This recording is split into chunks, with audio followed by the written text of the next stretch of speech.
What's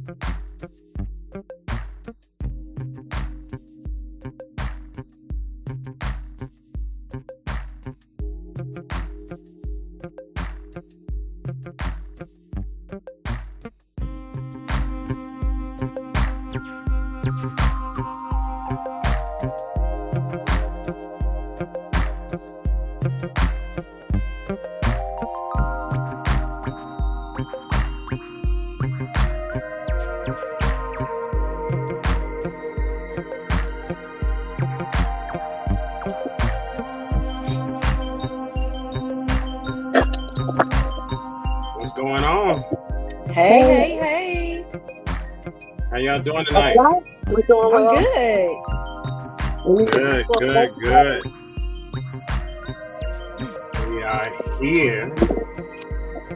I like this mood music. This is nice. All right. Right. I was like, wait, what's that? Yeah, I like this too. Come on, Gigi, with the jugs. Period. Bro, I'm trying to get it. You heard me in the group chat.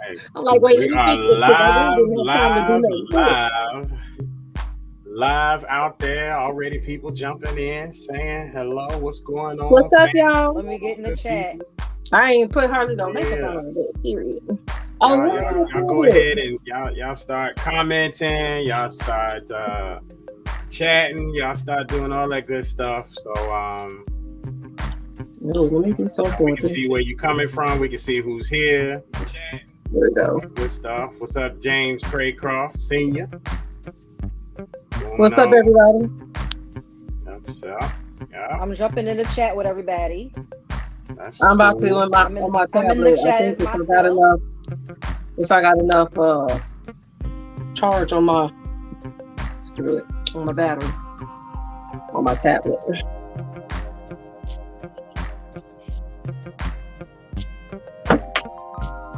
I have one body pin here. I need to share the link. The music. I know. Yeah. I need to start sharing. We have a link to share. I get the YouTube one. Girl, you look good. Gigi. Girl, look, you look see good. me trying to. Girl, we live, Gigi. We live. We're live. And you look good, Gigi. Gigi with the jug. Thank you, and you too, as always. Thank you. Oh, what's up, I didn't Shayna? have time to put my makeup on hardly. Shayna Dixon, what's going on? What's up, everybody? I'm about to share. Good stuff. Did y'all see the TikTok that I sent you in the group chat? I posted it to the page. Good stuff. I've Look, been gone all day. I posted it to the page so you can see it. You can include it in the timeline review if you want to. Okay. Oh hell.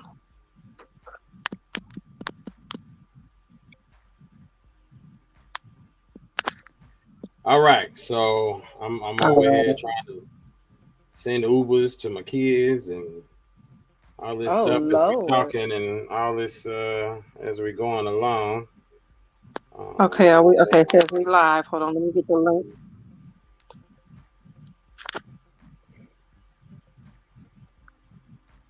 All right, so it looks like the kids just got picked up, so that's good. Good. Okay. All right, so I think we good. All right, that's good stuff. So, let's see who else is out there. All right, so tonight we do have a dope show for y'all, and I think what's even doper than the actual show itself, which is part of the show, is the guests that we have. We have some dope guests. Yes, I'm so excited. Yeah. So I'm excited about that. So let's go ahead and get it cracking, and we will get popping here with the timeline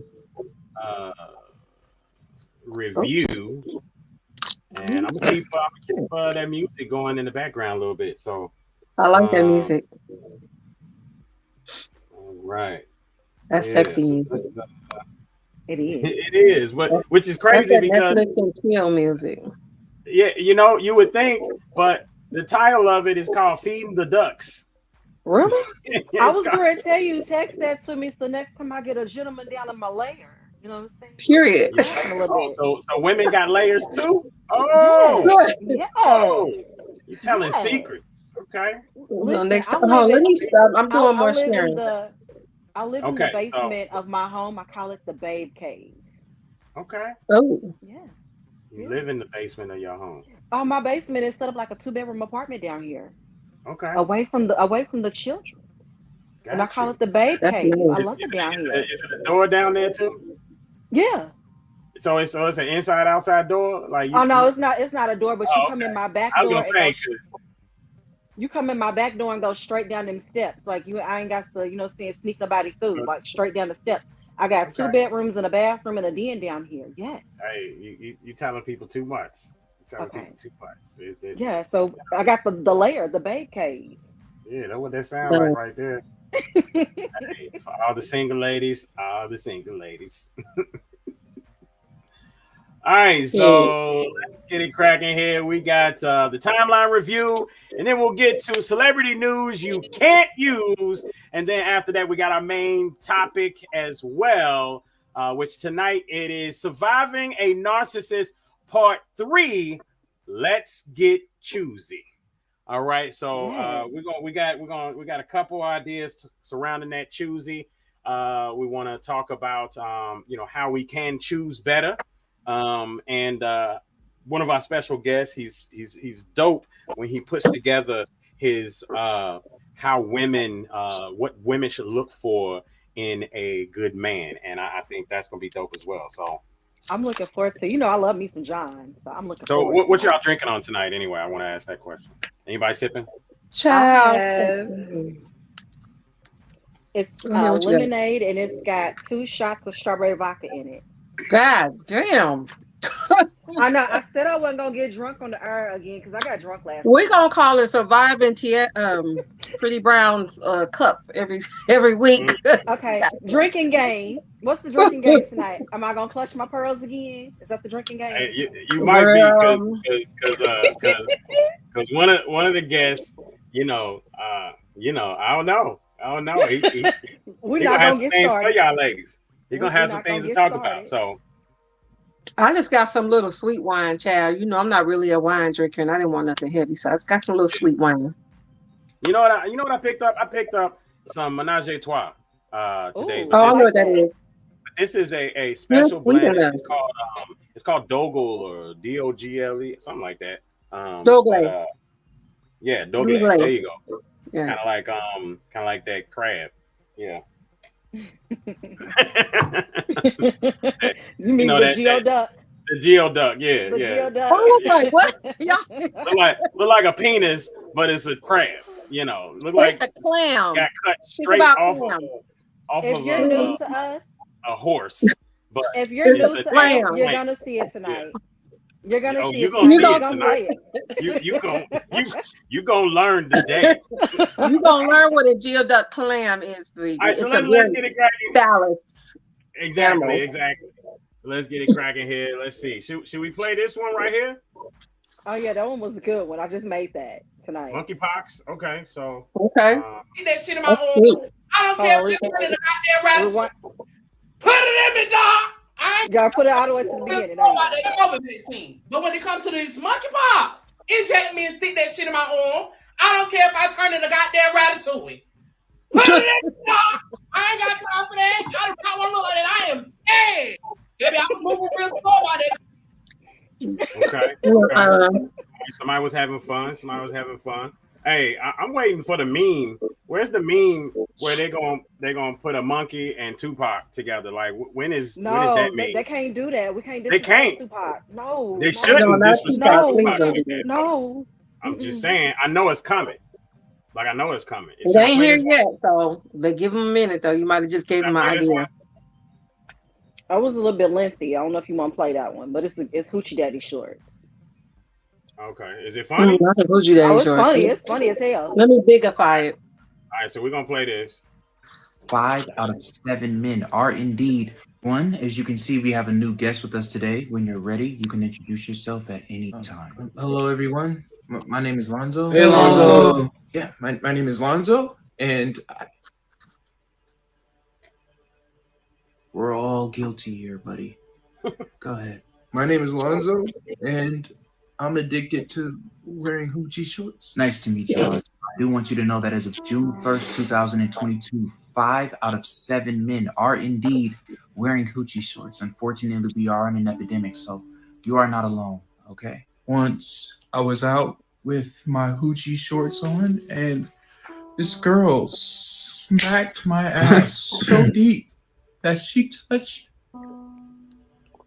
the back of my balls. Oh my God! You should report her to some kind of HR or something. Yeah, for some sort of promotion or something. Right. Marty? Sorry. I was at the grocery store one day, and I was buying things for my kids' dessert because it was their birthday, and had my hoochie shorts on, and a woman came up to me and said, "You don't need to buy ingredients. You got plenty of cake in those shorts." Was she lying? We got women rolling perfect joints, telling us I got a room at the W, telling us to show more skin. What kind of summer is this? A hot girl summer. One day I was out, I had my hoochie shorts on as usual, and this woman, she grabbed my ass, and she beat my girlfriend up, and she said, "Teach your girl how to squabble." Obviously, me and her are too. We don't have to wear long shorts. This isn't an and one I mixtape. had on short shorts Friday. I had them on yesterday. I have them on right now. Now, Ellis, I know this might be hard for you, but not only do we have to acknowledge the problem, but we also have to see the problem. I need you to show us your hoochie shorts. Take your time.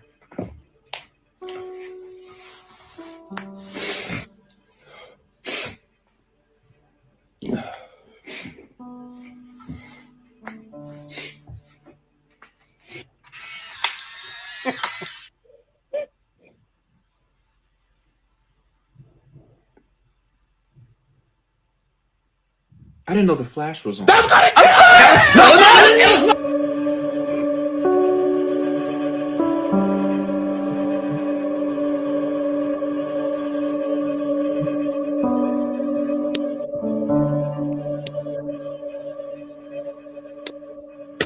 you have it, ladies and gentlemen. Hoochie Daddy shorts. You know, and what's crazy is they say Hoochie Daddy. I thought when they first came out with it that it was Who's Your Daddy. It was like a pun off of Who's Your Daddy. You know, that's what I thought in the beginning. But Hoochie Daddy. As you can see, let's see. Once you mature, sex turns mental. Won't even get horny if the vibe ain't right. Hey, I mean, yeah, I guess y'all find that to be true? Very true. Very you true. got a We mayor too. and whatnot, Gigi now has become a librarian porn star just now. So, I mean, with that in mind, then is that true? Is I had to go is get it my still- charger. And I was like, let me put the piece to the side. I'm at 15% on my phone, so That's if you know very me, you true. know I don't keep my we're too phone old charged. we're too old to be out here just to be, saying screwing just to be screwing, We need to have some type of vibe, some type of connection. You know what? Yeah, most of the Shit, time, also, that's another one that you should play. The Ooh. one we got a lot of conversation on that one. Ladies, if your man lost his job, how long would you wait for him to find another? It depends on how long we was together first. For me, That's right, that part. Like if you're already in it. Like if you in it, get in it. Like if it's somebody new, like get your life together and then call me back. But if we already together, living together, we've been together. I mean, for but see, here's the a thing. while or something. Yeah, I mean, I agree with you, Gigi. I'm not supporting no more niggas ever. Besides the three that came out of me, them the only three I'm gonna. Period. But here's the thing. Look, see, my problem with a lot of these answers is people comment based on their own personal experience instead of commenting on just the question. Your mate loses their job. How long you're gonna hold them down, you know. And I get it. Dwayne Vaughn, he says it'll be okay. Everything is almost paid off anyway. But if your mate lost their job, how long you gonna hold them down? Don't matter whether or not stuff is almost paid off now or whatever. I'm just saying, like, your mate lose their job tomorrow. How long you gonna wait? A year? 2 years? It 5 doesn't years? matter whose perspective I mean? it comes from. I'm waiting. It from me and from anyone else that I've seen, it really matters on how long you've been with that person. So Kim Naughty says, here I am again with the crazy answer. Mine doesn't have to work. He takes care of me, our home, all of our extended family, and then some. He does have a little income, though. I mean, he got to have some type of something if he's taking care Right. of the whole camp, you know.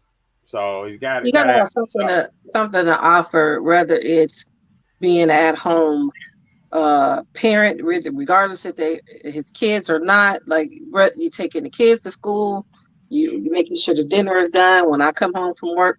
You know what I'm saying? There has to be. You just can't be sitting up there playing your PS5 all fucking day.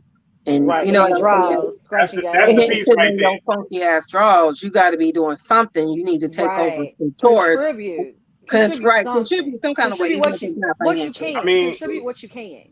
growing up, I've With seen some where labor. my parents, you know, pops wasn't working and mom was, you know, and this was a short period of time. And what happened was dad went and he was doing the laundry, he was cooking. There you go. Right. While he was home, he had you know, he had a lot of stuff going on. And I just got word that one of our guests is not going to make it. But we're gonna get him back on. But his brother John, he's got some personal stuff going on. And you know, it's all good. But I was looking forward to him. it's all good. It's all good. My ex-husband was at home. Well, he worked, and then he was at home, but he was also a retired veteran. So no matter whether it didn't matter if he went to work or if he stayed home, he was getting like 5 checks. You know what I'm saying? He got checks. So when I would get home from work, the little dinner be done, the little whatever it was, the what's that shit, cheeseburger macaroni? They had the rice burger macaroni. Hamburger helper. Yeah. They had different boxes with some with the corn chip and the rice, whatever it was. He wasn't a cook, but he made sure that little stuff was done. The boys was, you know, the diapers was clean, and I wanted to just get them a bath at night. So, but he made sure they was fed all through the day, and did all that kind of stuff. Hey, As long as And he that could- matters. That matters. That's the Right. contribution. Right. Hey, Gigi, did you post this one? It says, is your mom a narcissist? Yeah, I did. Okay, all right, let's watch this one. I did. I was like, you had to. Okay, let's see what's going on with this. I'm a psychologist. Here is a narcissistic Is this mother funny? assessment. Get your pen out and let's get started. Is this Number funny, one, we Gigi? discuss life issues. Is it funny? No. About her. Wow. Number two, she No, always it's serious. if you say you're suffering, she tells you how much more she's suffering. She acts jealous of you. She reports the things you do that reflect on what she values. You never feel truly emotionally close and seen by her. You've actually questioned whether or not she even truly likes you and deeply Shit. That's All my the mom. time. I know. only tends to do things for I you. know. Other people can see it. Yours and mine. If something happens to you, it's always about how it feels for her. She's overly focused on what other people think about her as a mother to you. Well, She doesn't fuck. know how to own her behaviors and make repairs. It's always someone else's fault. Easily wounded and a grudge holder. She's actually blamed you for her own physical illnesses. You're the cause of her stress, her pain, her Damn. I was raised by narcissists, y'all. I know. You feel emotionally responsible for her well-being. Yeah. Highly critical and controlling.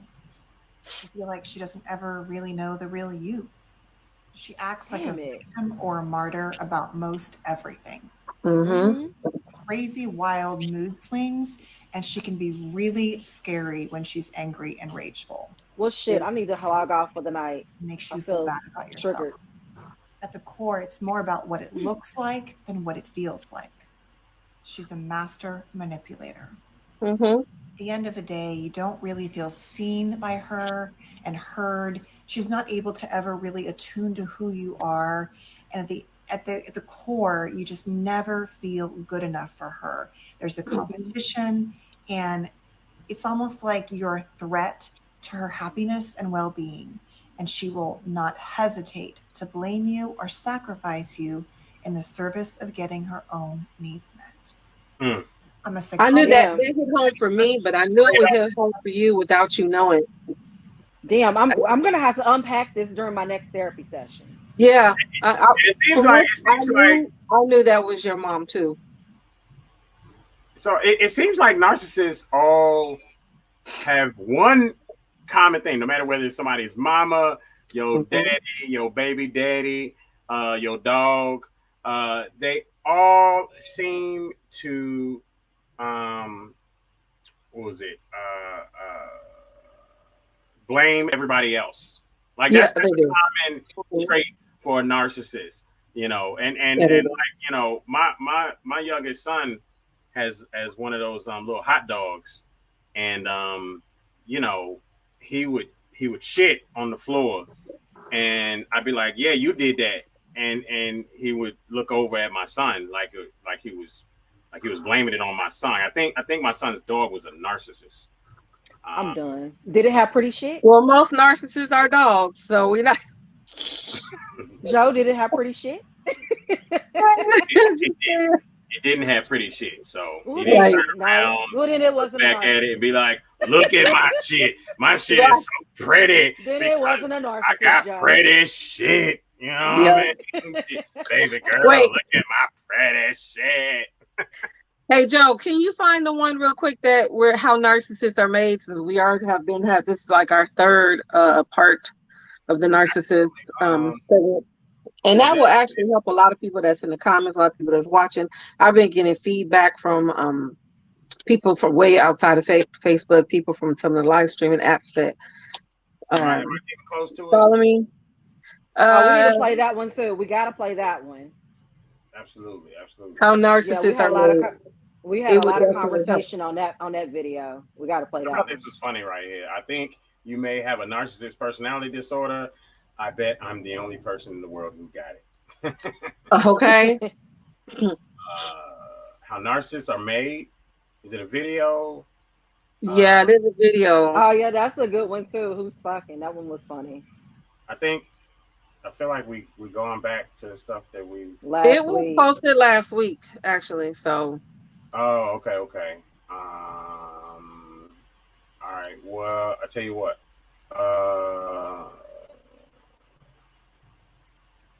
female nar. It might be a little bit before that. Okay. It's a TikTok video. You going fast? Did you?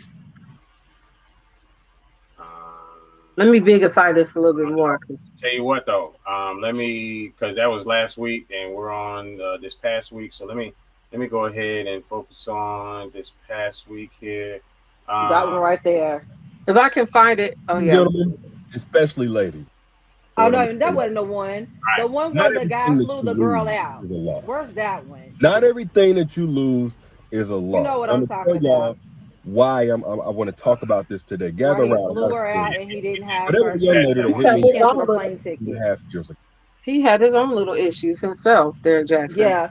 You know what? Remember? Speaking of him, I Did you signed ever up do for his little boot. I did. I signed up and I couldn't make it through it because I wanted to throw up. Remember how he just dogged the shit out of his wife? I was like, I can't listen to nothing that you have to say about why men cheat. Obviously, you're very Right. You're an expert. You're an expert on why men cheat. I was like, yeah. And then he sat on his lap like a puppet. I just couldn't.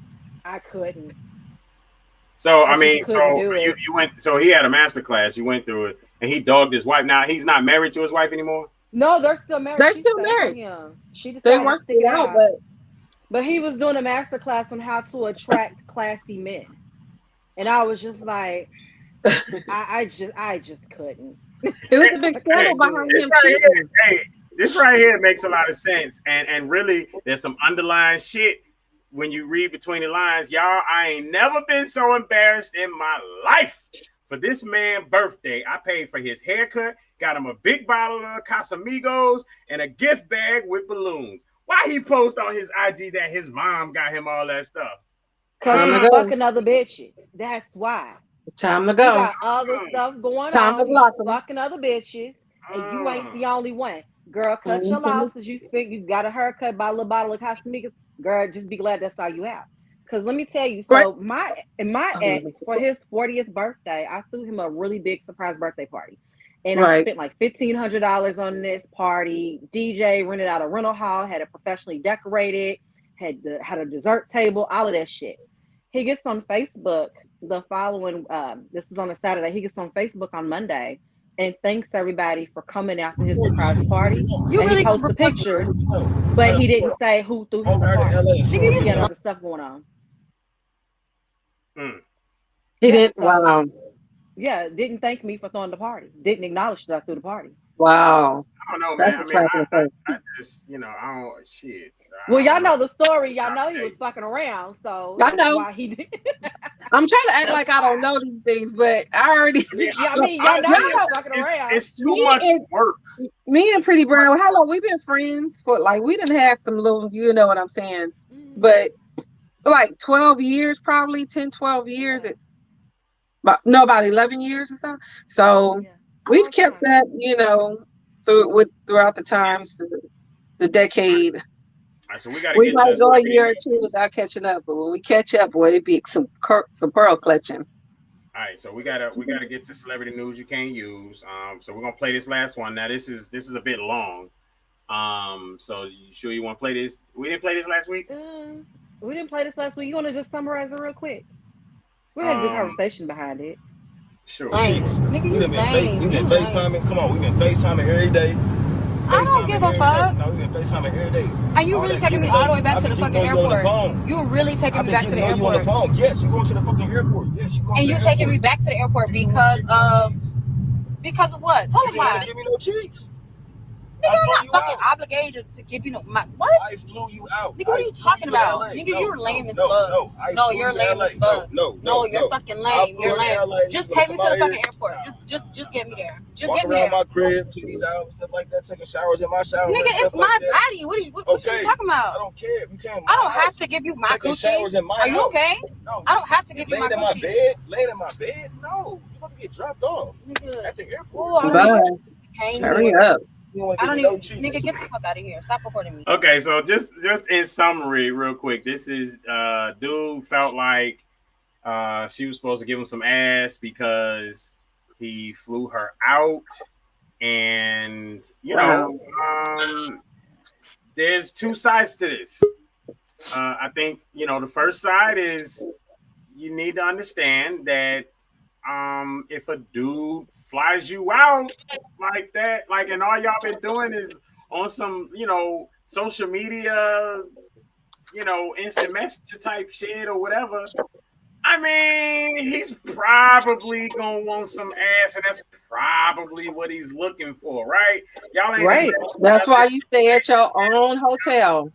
Yeah, I mean, but y'all ain't established nothing, no relationship, no nothing. Right. This is purely some only social thing that's media. established is that he wants the cheeks. Yeah. Well, I mean, But some before the fact, the only thing that's established is the plane ticket, where it's going to. He paid for it, and that they're gonna have a good time. I'm assuming, right? Right. But at the same time, let's just be real. All right, how many times have any of us been out on a date, right? And the date is so dope,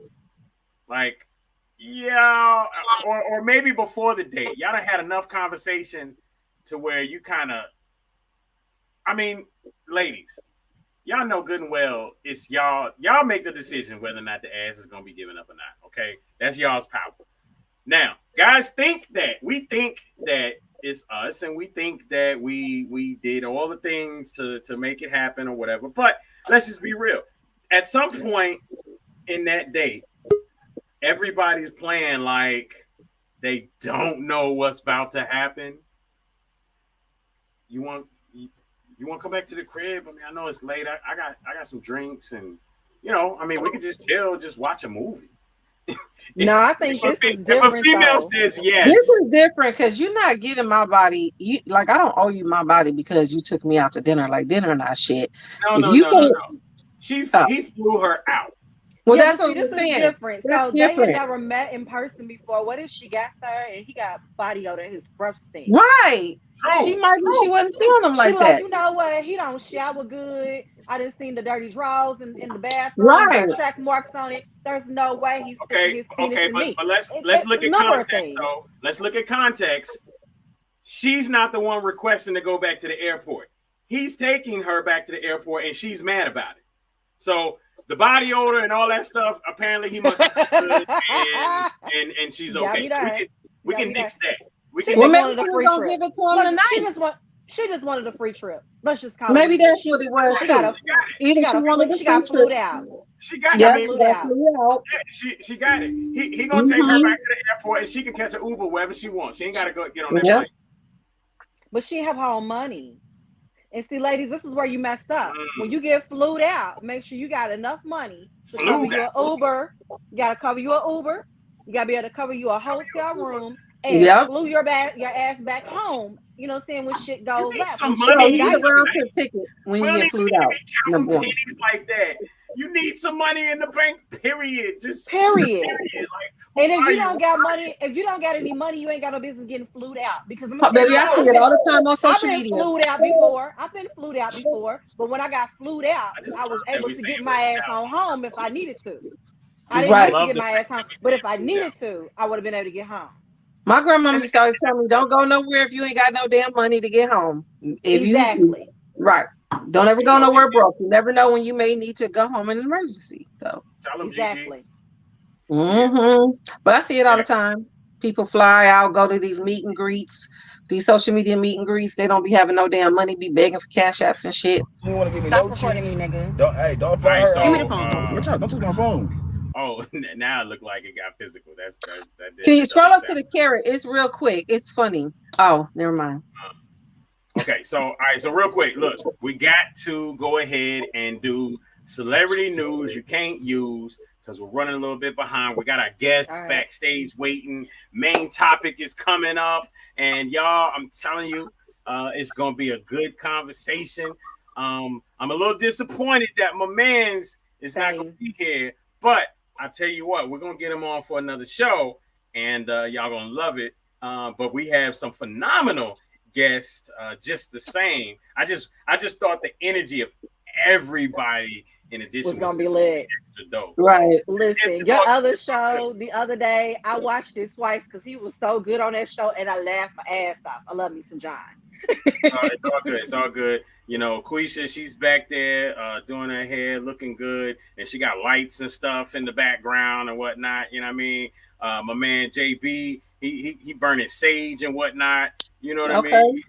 It's all good. Jones, she cut the camera, so we can't see a damn thing.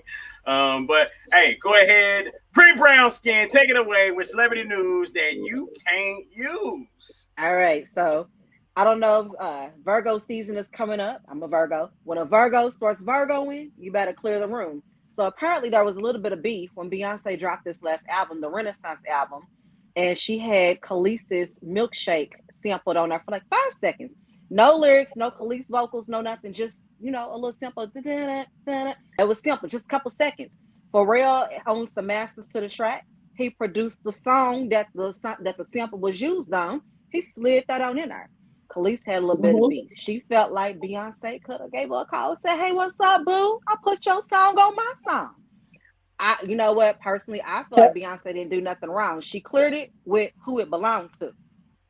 And technically, if you she do gave her a so many credit that she didn't even need, that she didn't even earn.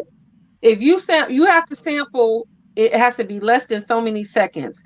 If it's less than so many seconds, or less than so many bars. You really don't have to clear shit at all. But really, I'm gonna be honest with you. Khalees don't own the masters. She owns nothing Right. on the song, not a lyric, not a. Everything's owned by Pharrell. So she did her a solid by giving her a writer's credit. Boy, Beyonce. But listen, Khalees started all that drama, and when a Virgo started Virgoing, Beyonce said, "You know what, little baby, you got it." She quietly went and removed that little 5-second sample off and removed the writer credit. What? Quietly. So now she ain't even getting no dough. She ain't even own it. But it don't she matter. Get no dough in, probably. Kenny Thomas said that album was garbage anyway. So it's a different type of vibe. You gotta like that kind of music to feel it. So But you know what? It's like most albums these days. This is what I've said. If you can get at least 3 good songs, it's a good album. Back in the day, we could get 5 to 7 good songs and it was a good album. But now it's like if you can get at least 3 good songs, it's a good album. But here's the thing: everybody's changing. Like Drake's new album, changing house music. Yep, and that's what they're doing because they're going back to the house. Look at the times, folks. You know what they're pushing. So they just sitting there like, you know what? Let me go ahead and get this money. You know, right? And that's exactly what it all boils down to. We were talking about that in our chat the other day. So let's see what else on celebrity news. Neo, his wife, says that he's a narcissist.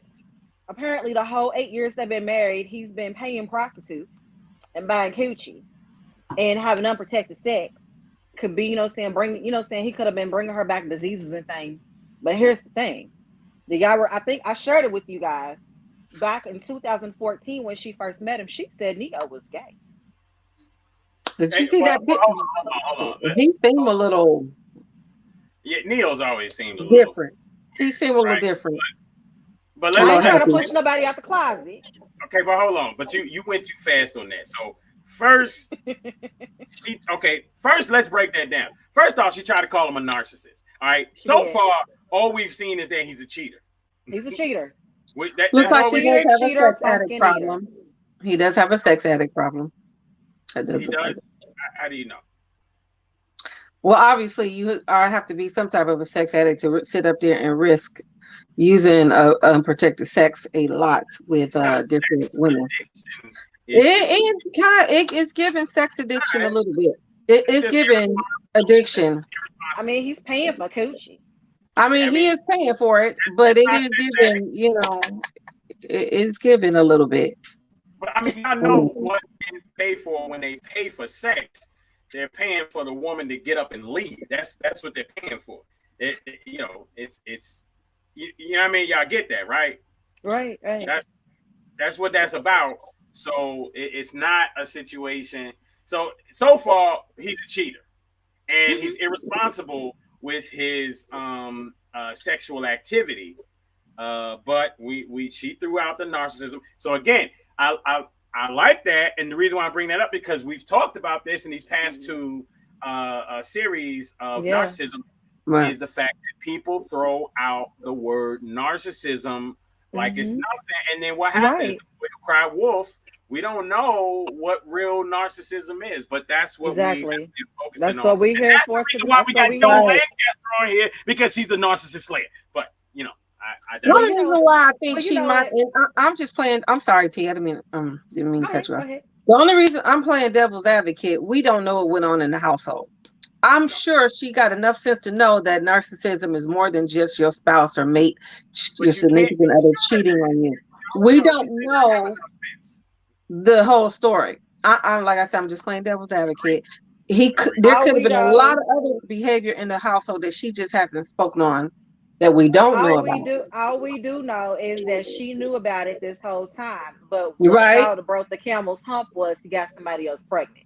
And that's when she was like, But I mean, my thing is this, you know what I'm saying? You knew that he was having unprotected sex with other women. Like, it's one thing, like, if you cheat on me, only way we could work past it is you use protection.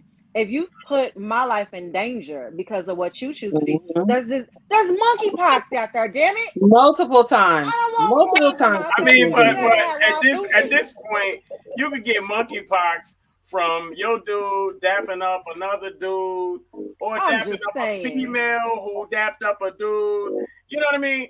And let me tell y'all, this is please let me help y'all understand something. This whole monkeypox thing, in addition to COVID and everything, is a whole push to go to digital currency. Okay? They're trying to make you scared of handling money in your hands. All right. So let me just tell y'all real quick, and I'm gonna just 5 seconds.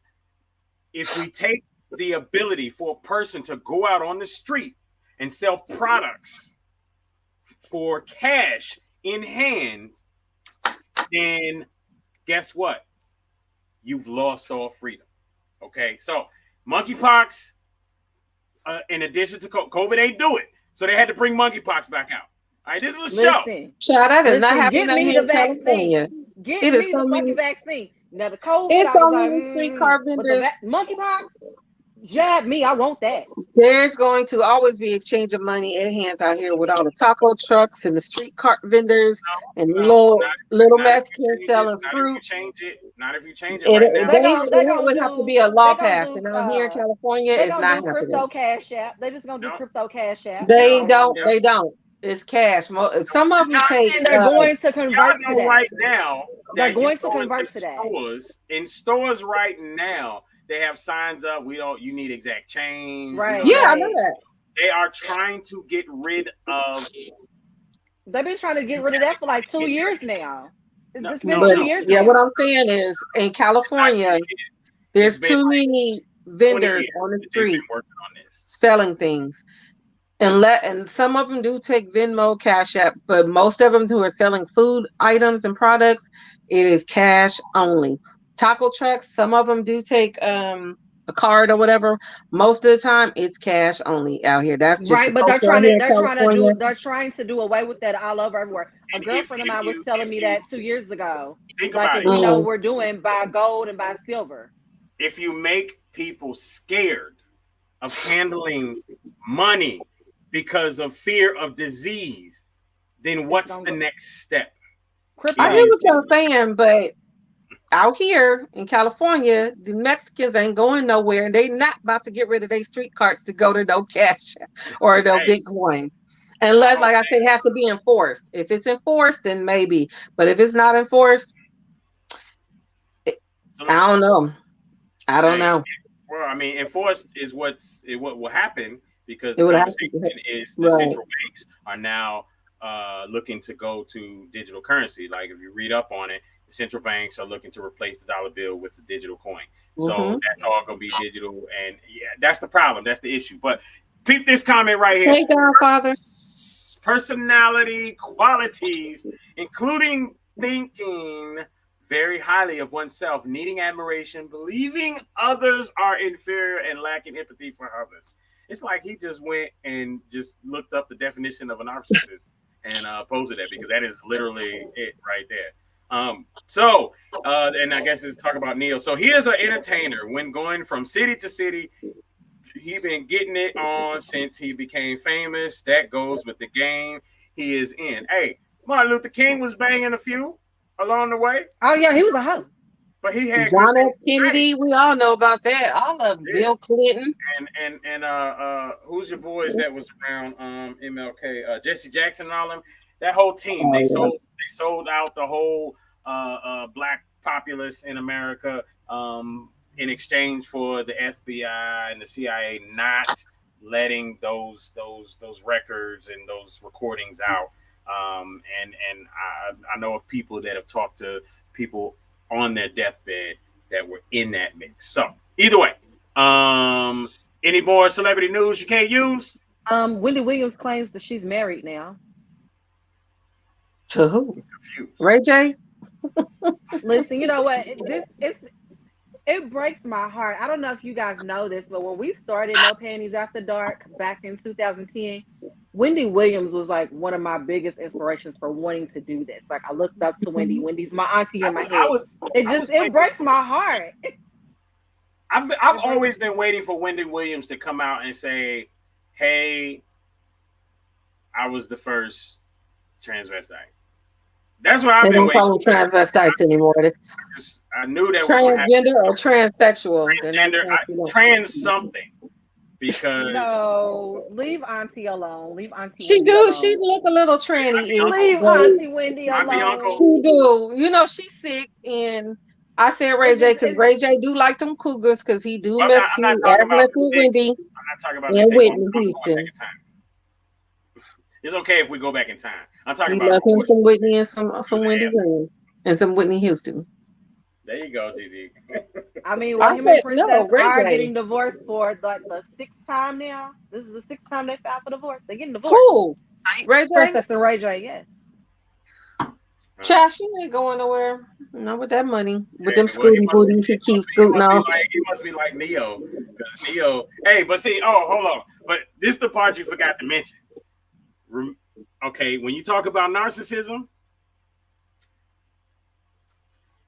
he liked her post that she came out with when she was that was all the trash. He clicked the like button and then he retracted his like button. So cool. That's a little bit of, he was like, he might be a narcissist. And then he clicked the like button and then he might be. So he might be a narcissist.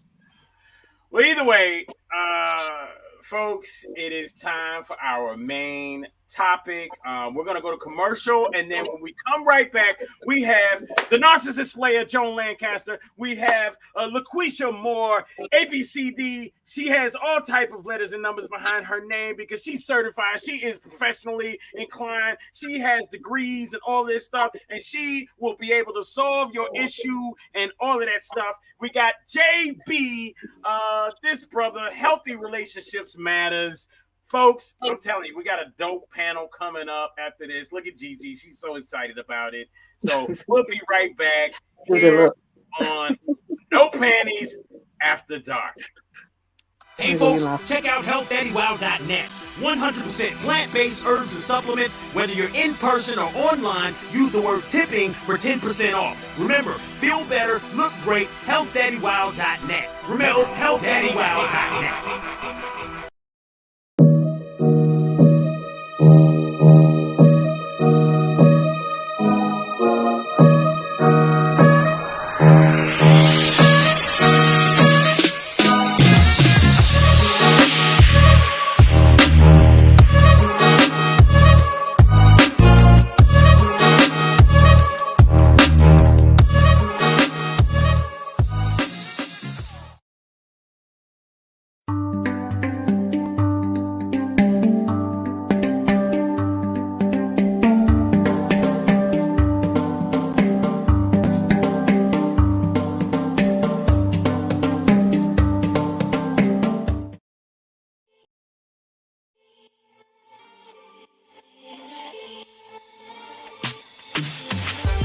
BB Trading Company, home of soap, sticks, and Saya Baba products. Over 400 locations at a store near you. Cincinnati, Ohio, Louisville and Lexington, Kentucky, Southern Indiana, or find yours online at sayababa.com. Again, that's sayababa.com. A BB Trading Company, where you can find fragrances to incite your senses.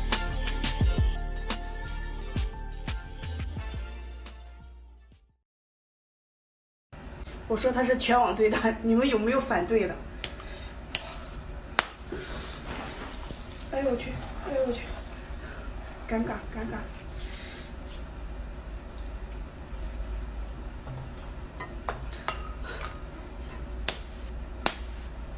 吓尿了，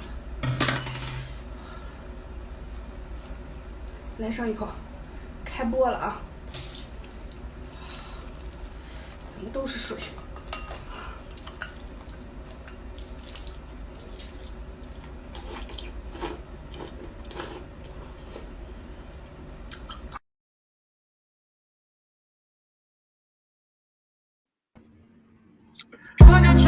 Over the phone, dropping tears.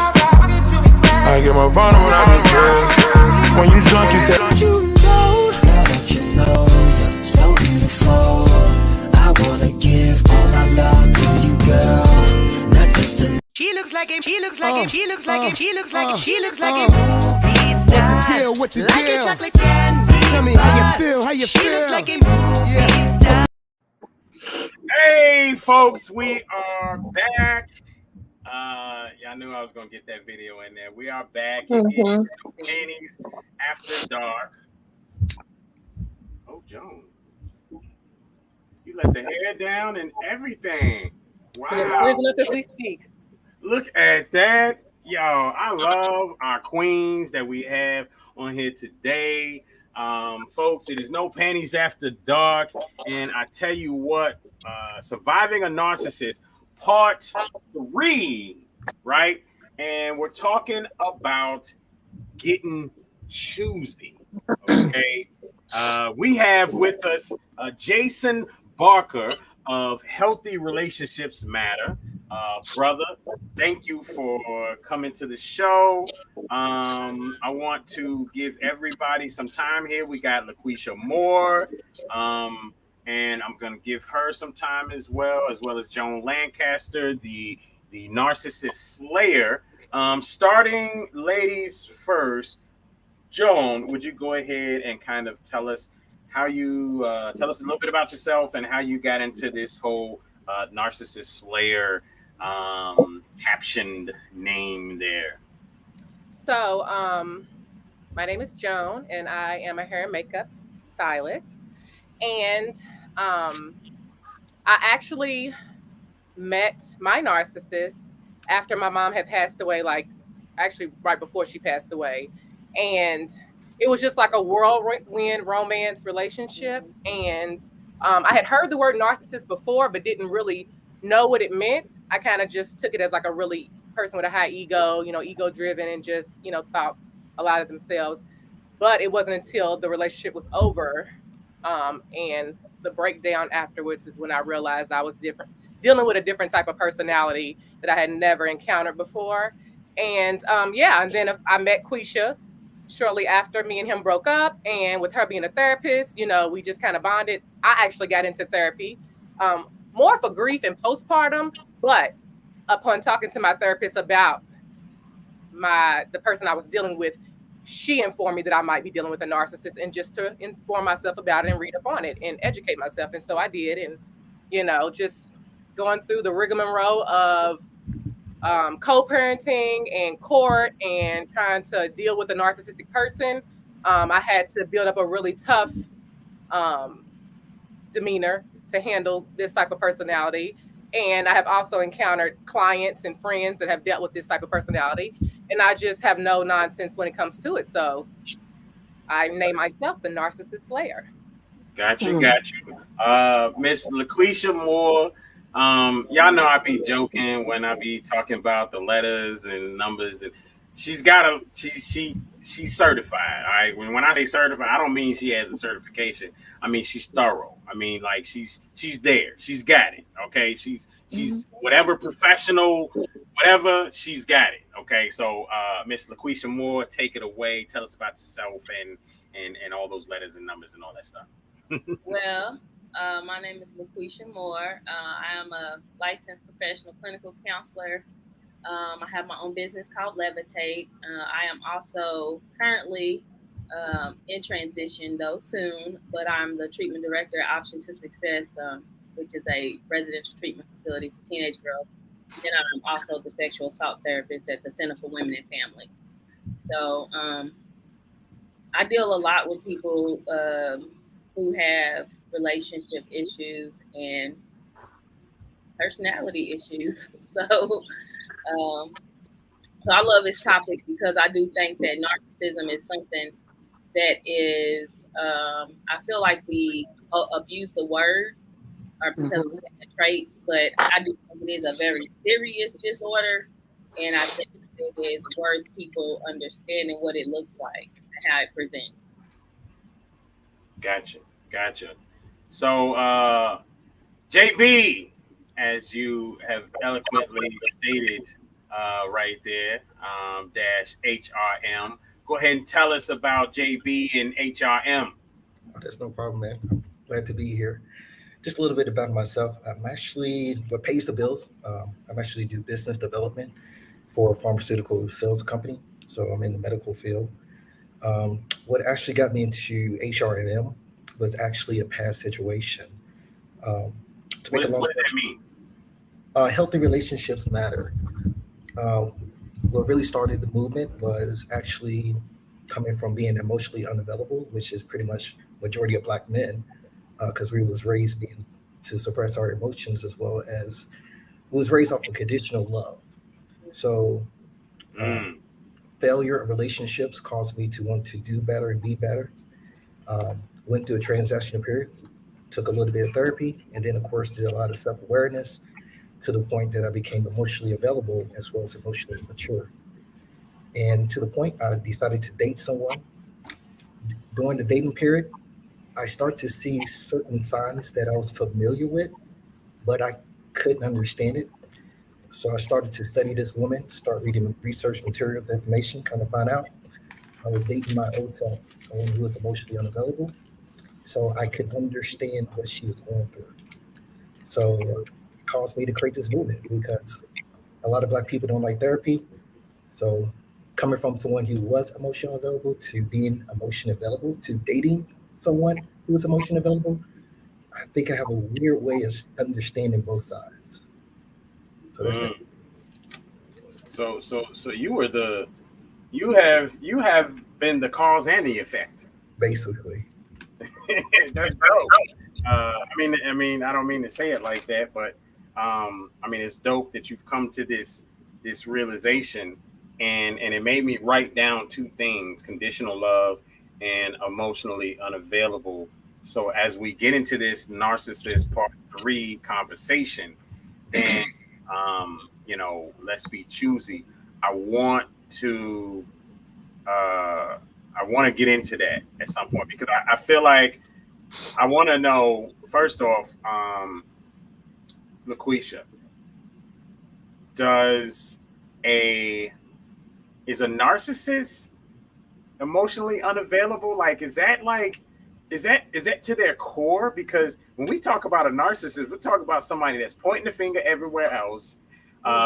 Somebody that will say, no, I didn't say that.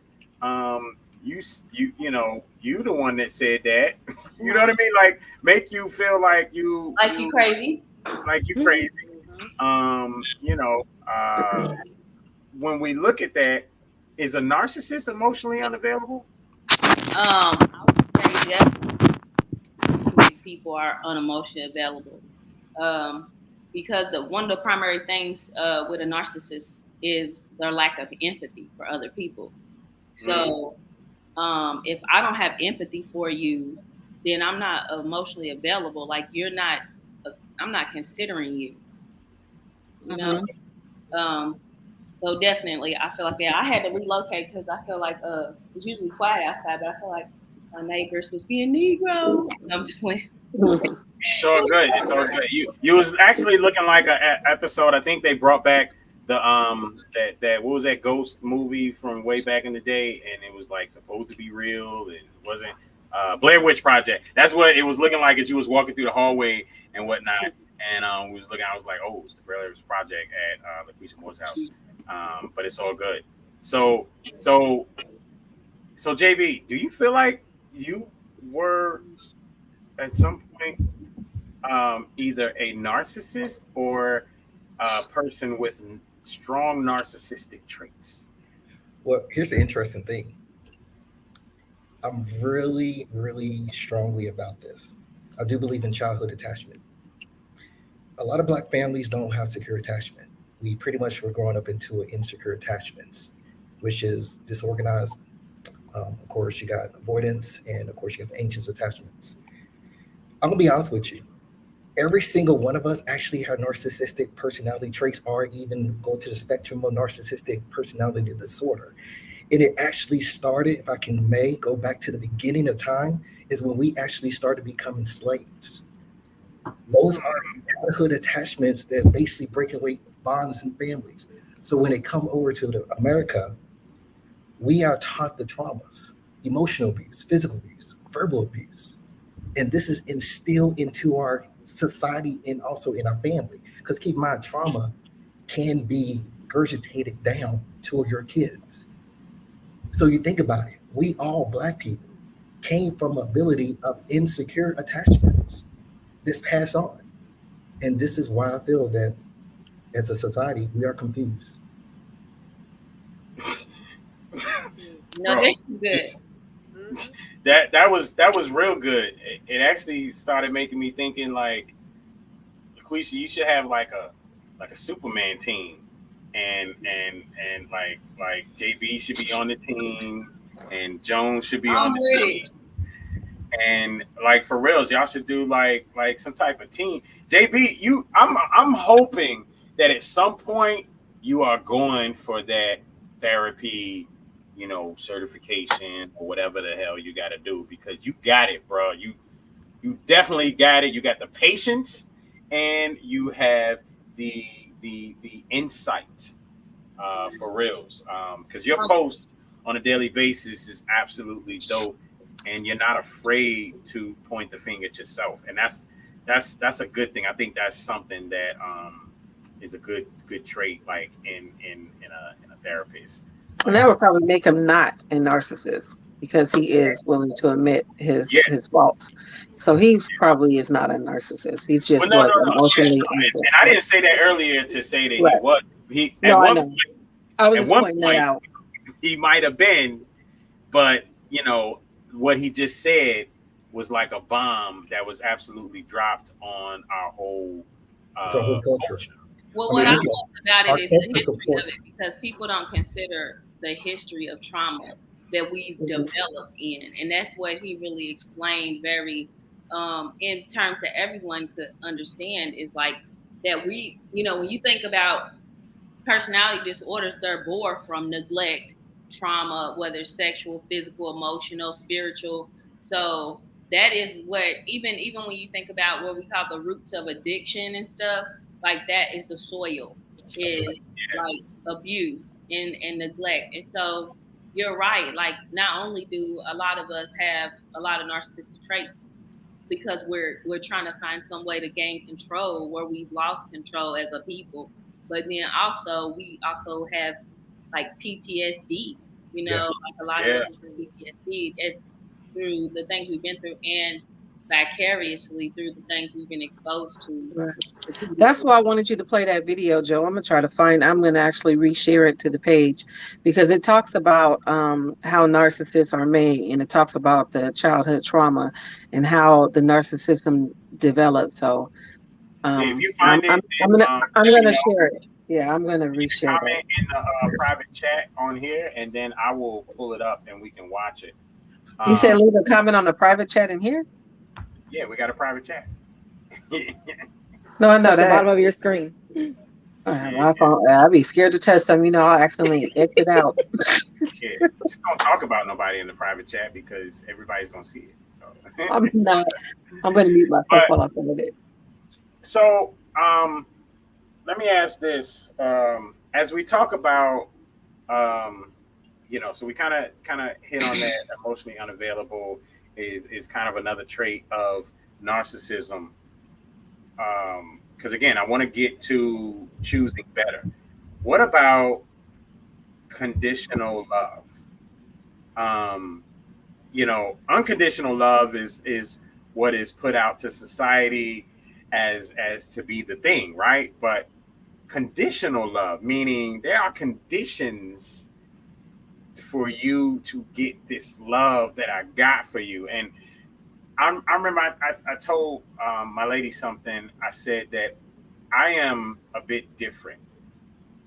In general, I when I meet people, new people, whatever, I give people 100%, and then they have to chip away at that, right? So they do things or whatever, it will break away and chip away at that 100% of whatever that I give you, right? Whereas a lot of people are just the opposite.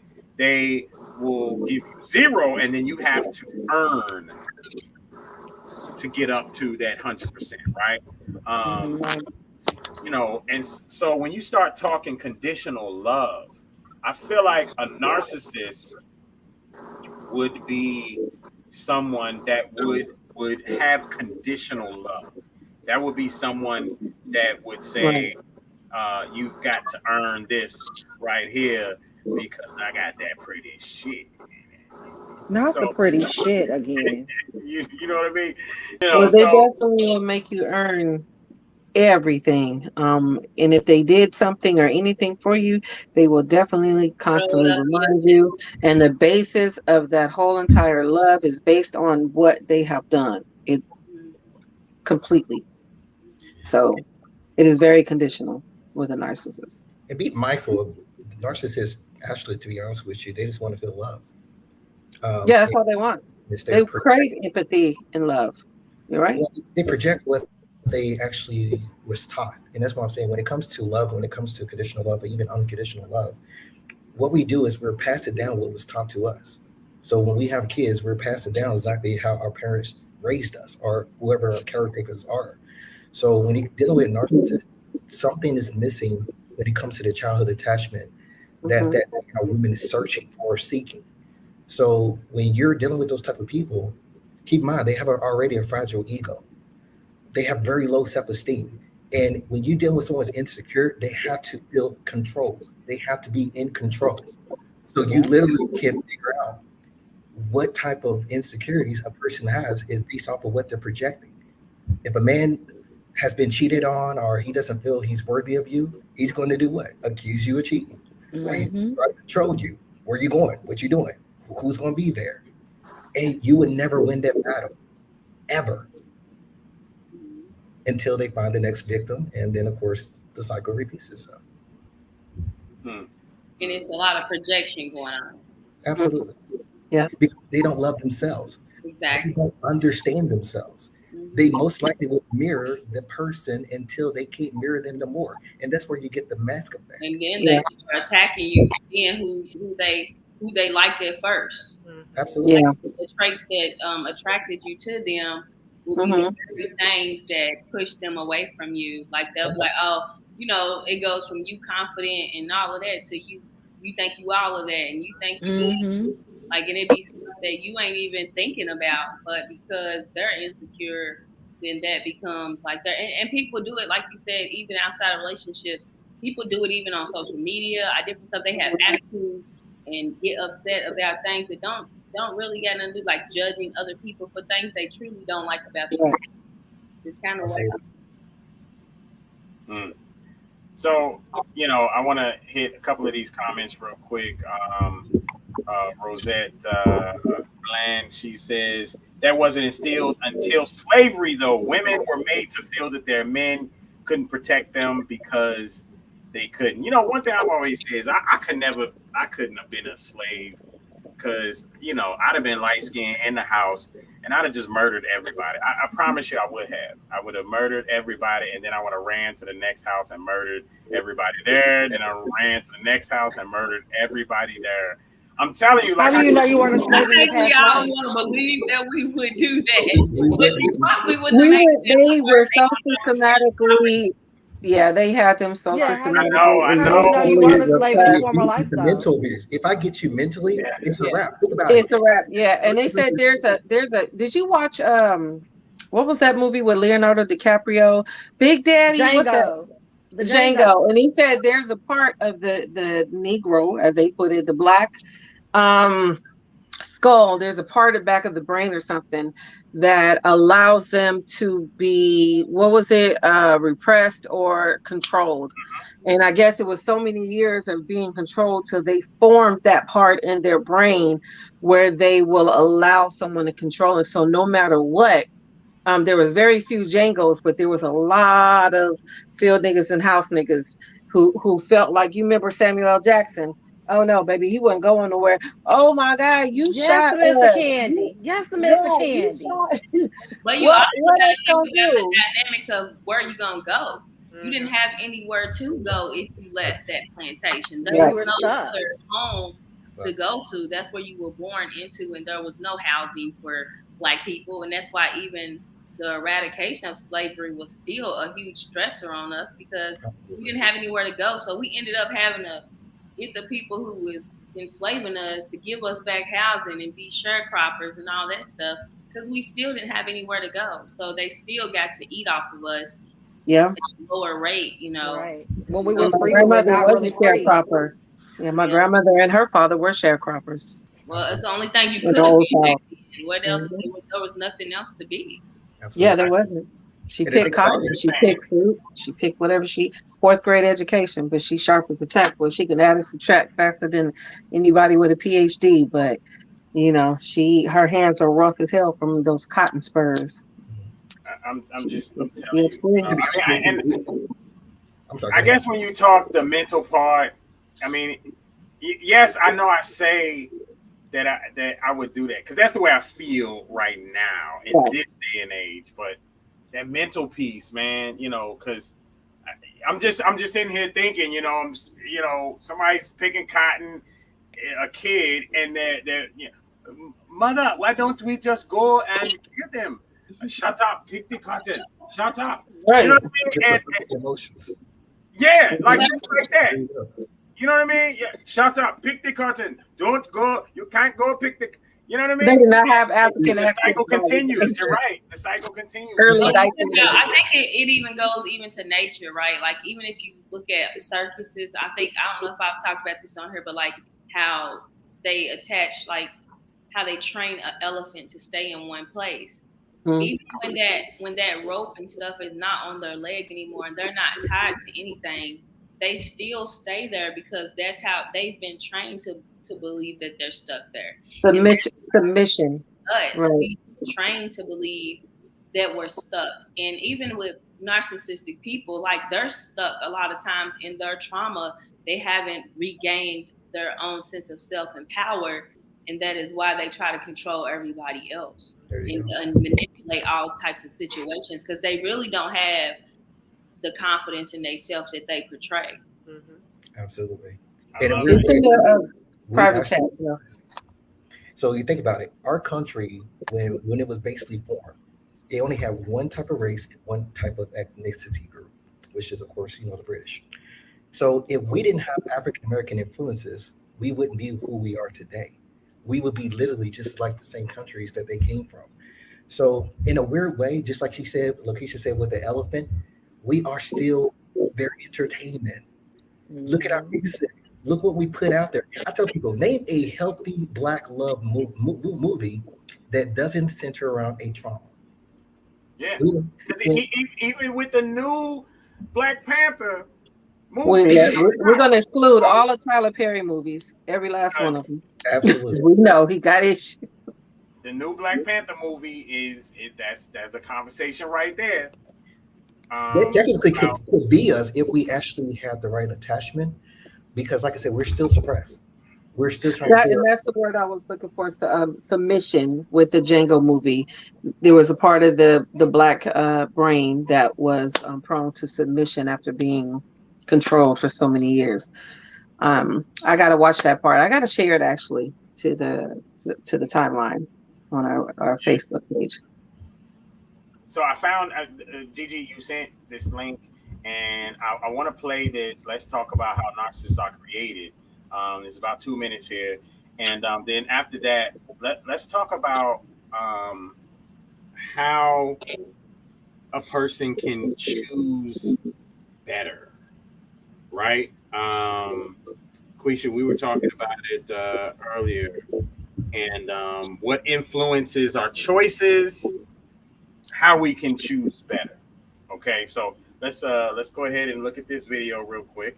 We'll look at how a narcissist is created, how narcissists are created.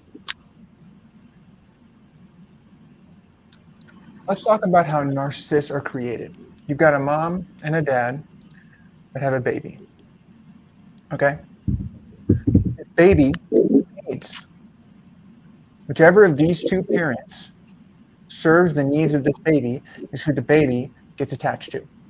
When these parents, if these parents don't serve the needs of the kid, what starts to happen is a wall gets built up and the kid starts to serve its own needs.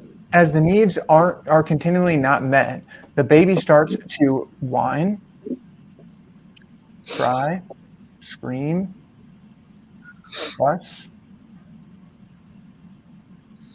rage, and worst of all, it starts to get quiet. Why is quiet the worst? because it stops looking to the real world and real people to get itself soothing, to help it regulate itself, right? It starts to, again, come back in on itself. So they're no longer looking to this real world to get their needs met. They're self-absorbed. And this puts you on the self-absorption continuum, right? So you start out as self-absorbed to get your emotional needs met so that you can regulate, right? Then if that doesn't work, you start to gaslight people in your environment to get your needs met.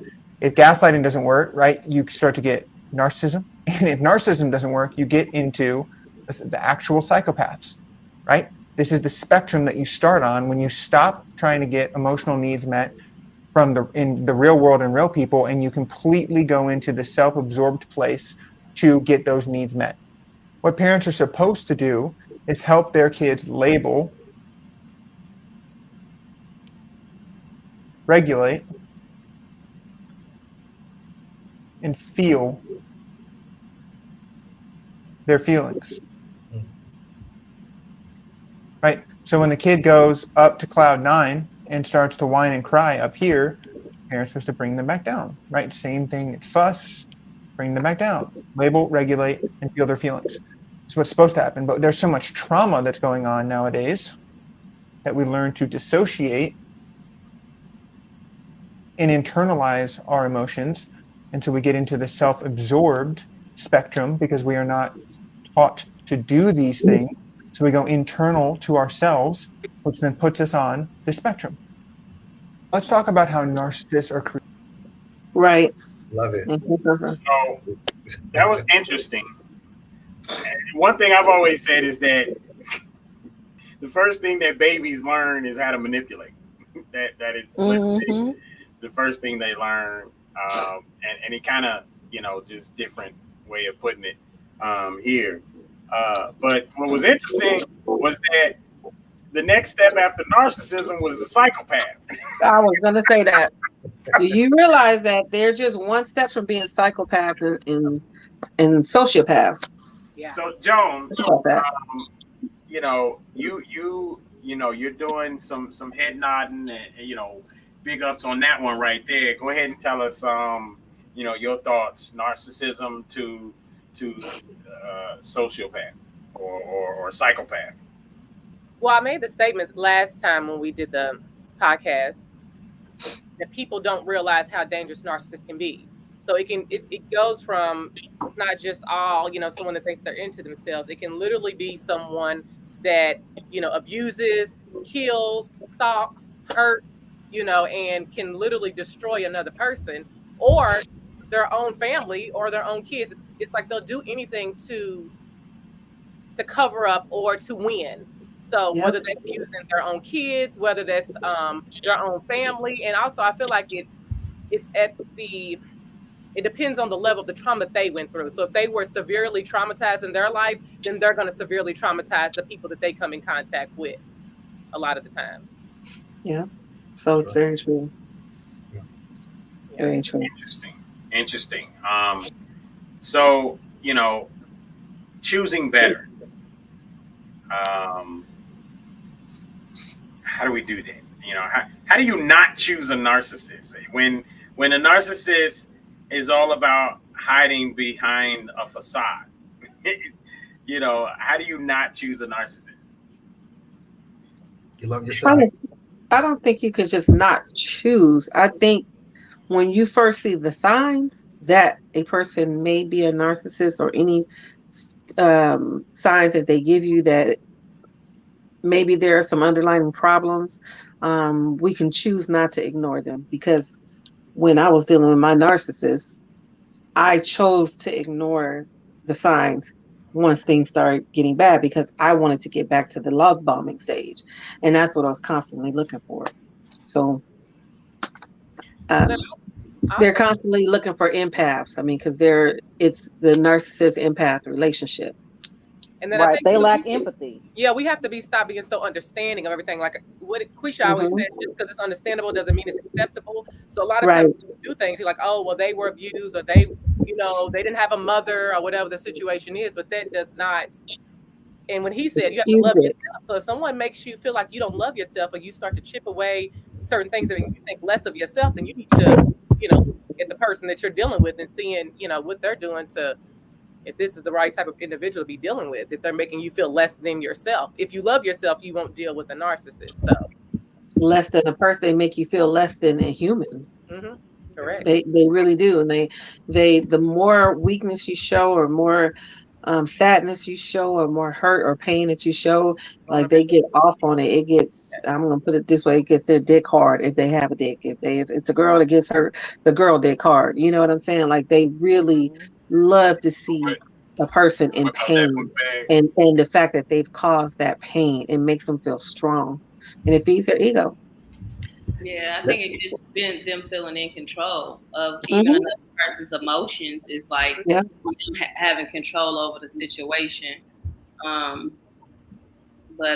Yeah, that's, to me, that's what I feel like happens with narcissists. Like they want that reaction, they seek it. Yeah. No, they really are butt pushers. They are. But the thing is, it does start with loving yourself, because you start loving yourself, you become more self-aware, and you actually develop yourself into a secure attachment. And like I said, underneath the umbrella of childhood attachment, you're going to have a narcissistic personality disorder and traits all bundled up in an insecure attachment. So the goal is to be secure, which means that I can literally, I love myself. I don't have to chase after something. I don't have to seek something that I'm insecure with to make me whole. So I dealt with a narcissistic personality trait. When I was talking to her, it felt like I was talking to a 13-year-old, because I understood what this person was doing and trying to do, which is trying to figure out which leverage they can push and pull that's going to set me to the next level. Because again, that's how they get their high, is how you react to them. If you don't react to them, they over here like, what's going on? And it goes back to like the ego. They have to feel their ego and pride. And if you don't, there you go. Mine can tell me he needed that with his music and stuff. He needed that ego fulfilled. He needs to hear that. You know what I'm saying? And I was trying. It just, I was trying to be there, just trying to be that person, the cheerleader. But they'll make you think you really losing your mind. But when and then they'll throw it in your face that you're losing your mind, and you really will feel like you are losing your mind and yourself. The issue is when you put someone else first and put yourself second. That's the issue. They want you to put them first. Oh, and then put yourself second. And then they're going to constantly and they're going to put themselves first. No matter if you're putting yourself second and them first, they're never going to put you first, ever.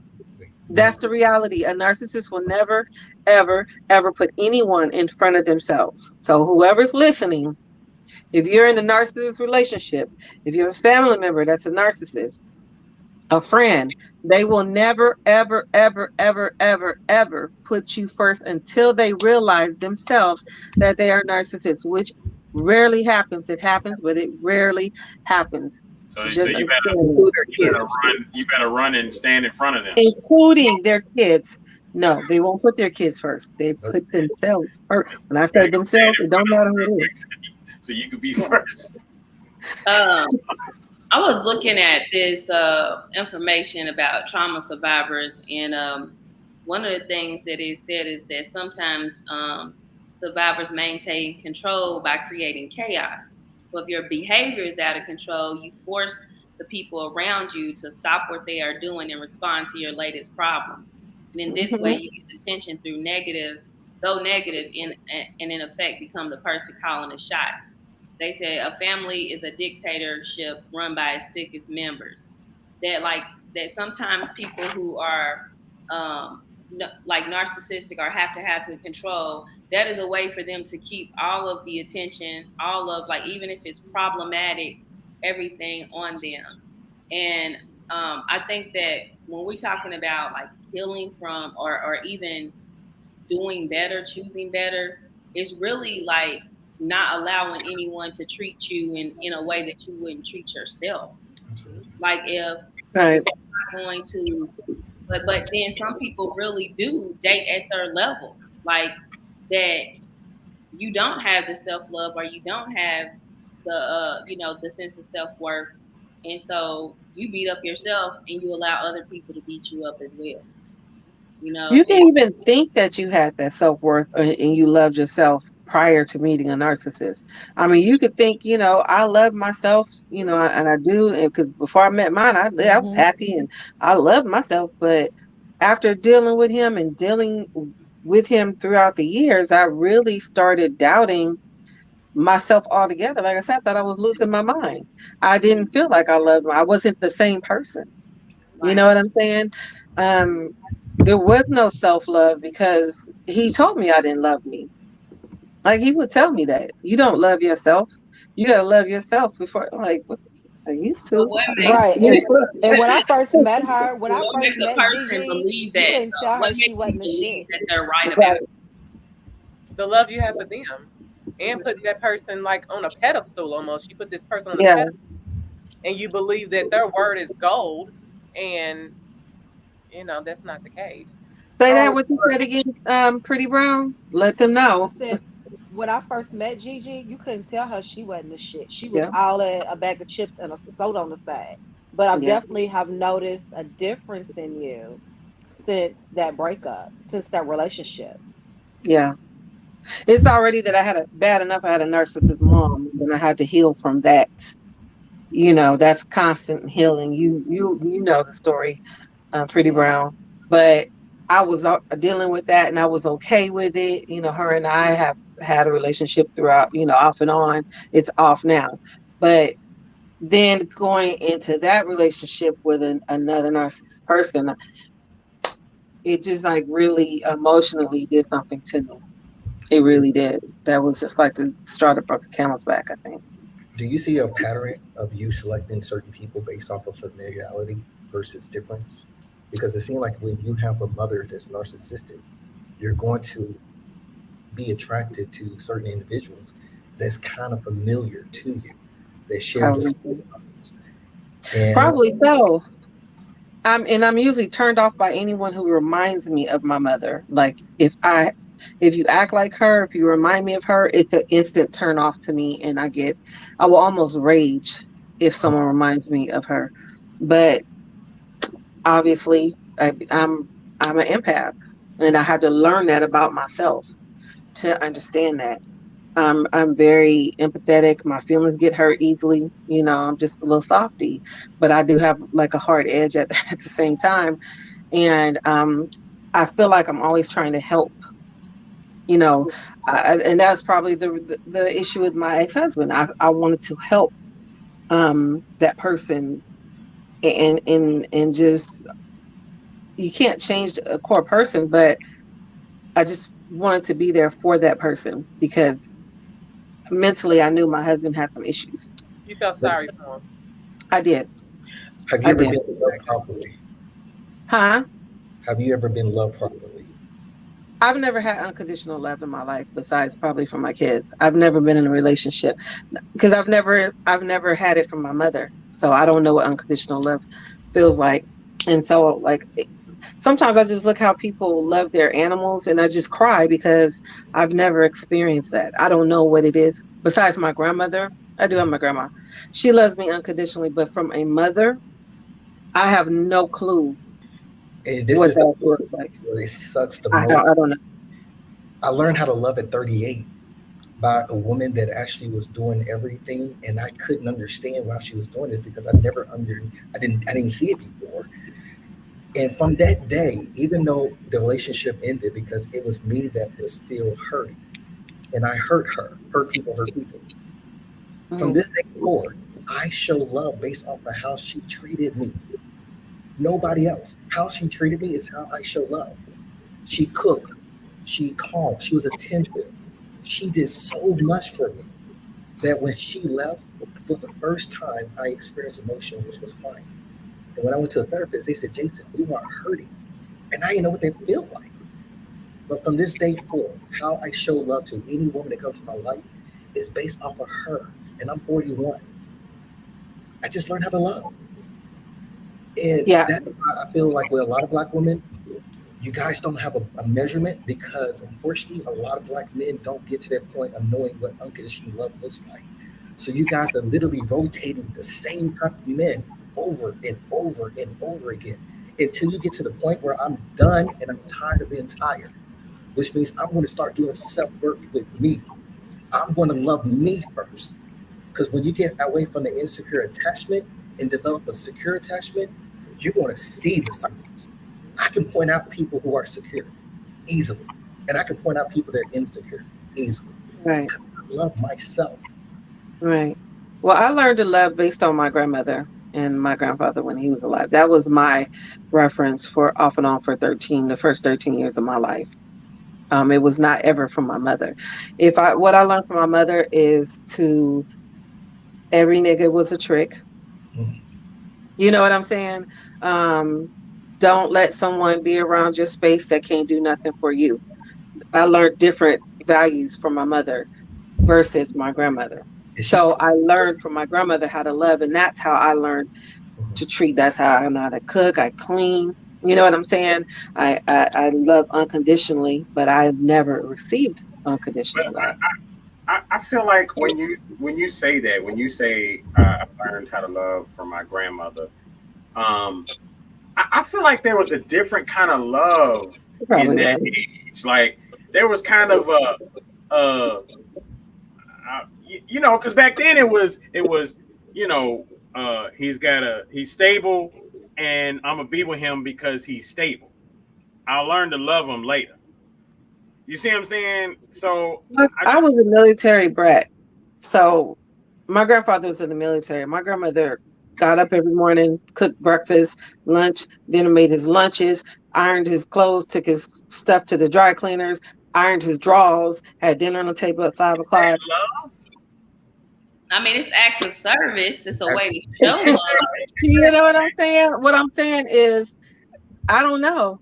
I know how she loved me. That's all I can tell you. I know how she loved me, and I saw how she loved my grandfather, and that's what I know. And that's it. That is it. And that's why you have a lot of relationships based off of those.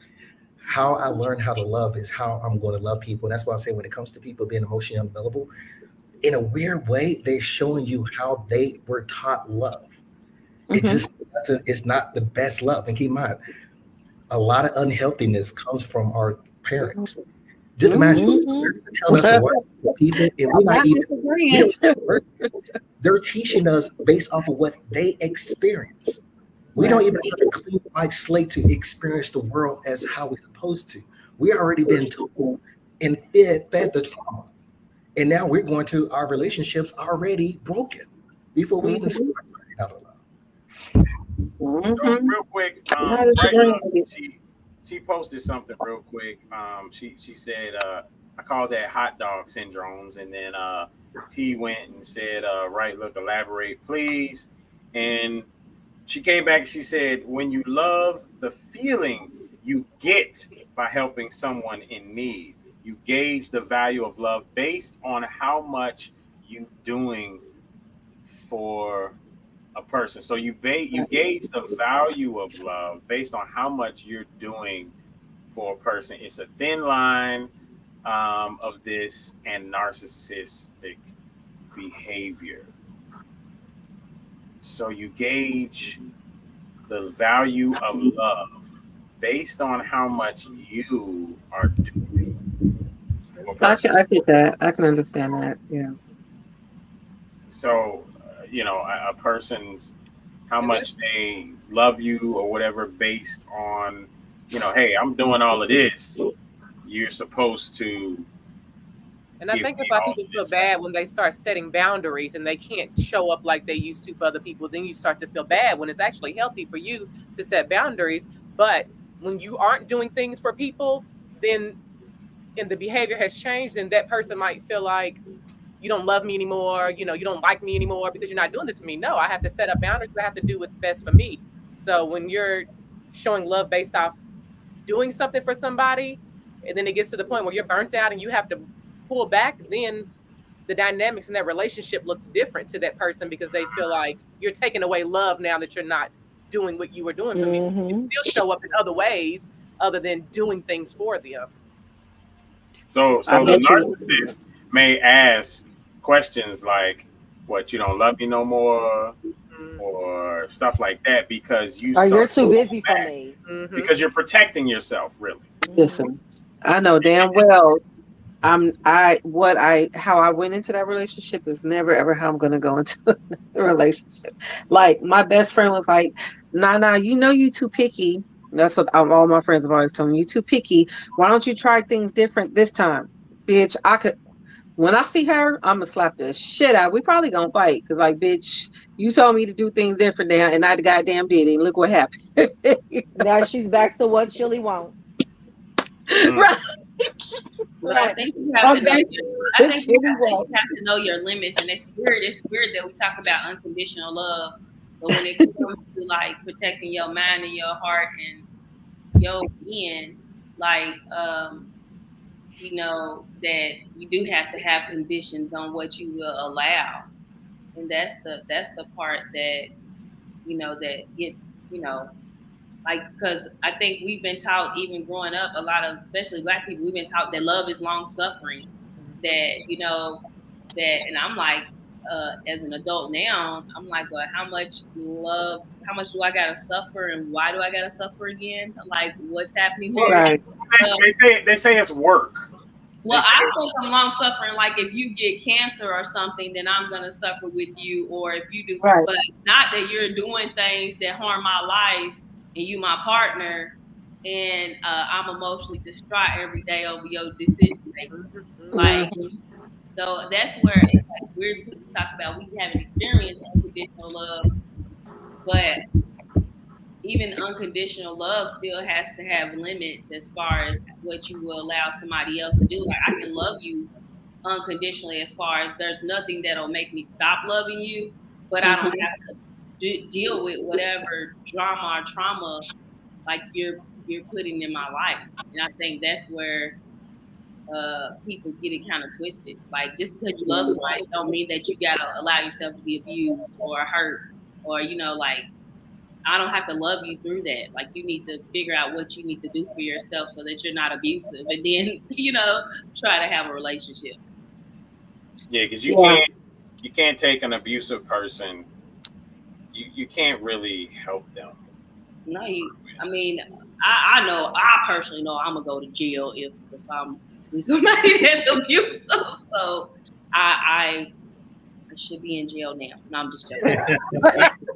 I'm just saying, like, I can't, that's just something that I've been, my mother was a domestic violence survivor, so, I've been taught, like, when it comes to certain things, not to tolerate that, that you go to war about that, and so, but I think even in mental health wise, like, dealing with that kind of stuff, is just like, sometimes when people come to me, even when they have these problems with people like really treating them terribly, and even as a provider, sometimes I'm like, Dad, we done spent the last 10 sessions talking about this guy, like, that's 10 weeks, and of course you can't tell a person when to be done with somebody, but it just be like, it's kind of cringing to deal with that, and from another end know that this is so unhealthy and this needs to stop, but that person just still hanging on to whatever secondary gains they're getting from the relationship. But I think even with a lot of that, people continue to allow stuff in the negative stuff that they're supposed to be getting rid of, the negative people, whatever the case may be. They keep allowing those people or that person's garbage in their midst, which is why they end up, like in a situation like that, 10 weeks later, you still talk about the same, because they're still allowing that person in some way, shape, or form in their space.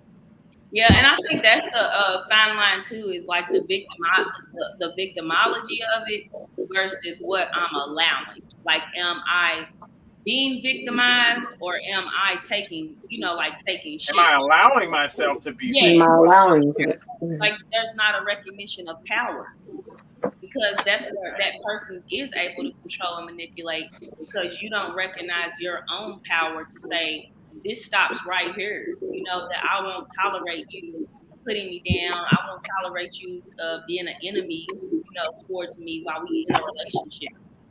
But sometimes people be addicted to the drama of it too, because they've only known chaos. So that's where they feel comfortable. And I think we got to look at too, like, where do you take ownership in where you've been victimized, as far as like not victimized, like you've been just blatantly victimized, but where do you take ownership in saying, you know what, I didn't use my voice right here. Like I didn't, you know, stand up for myself. Like, you know, like where does that part come into play too?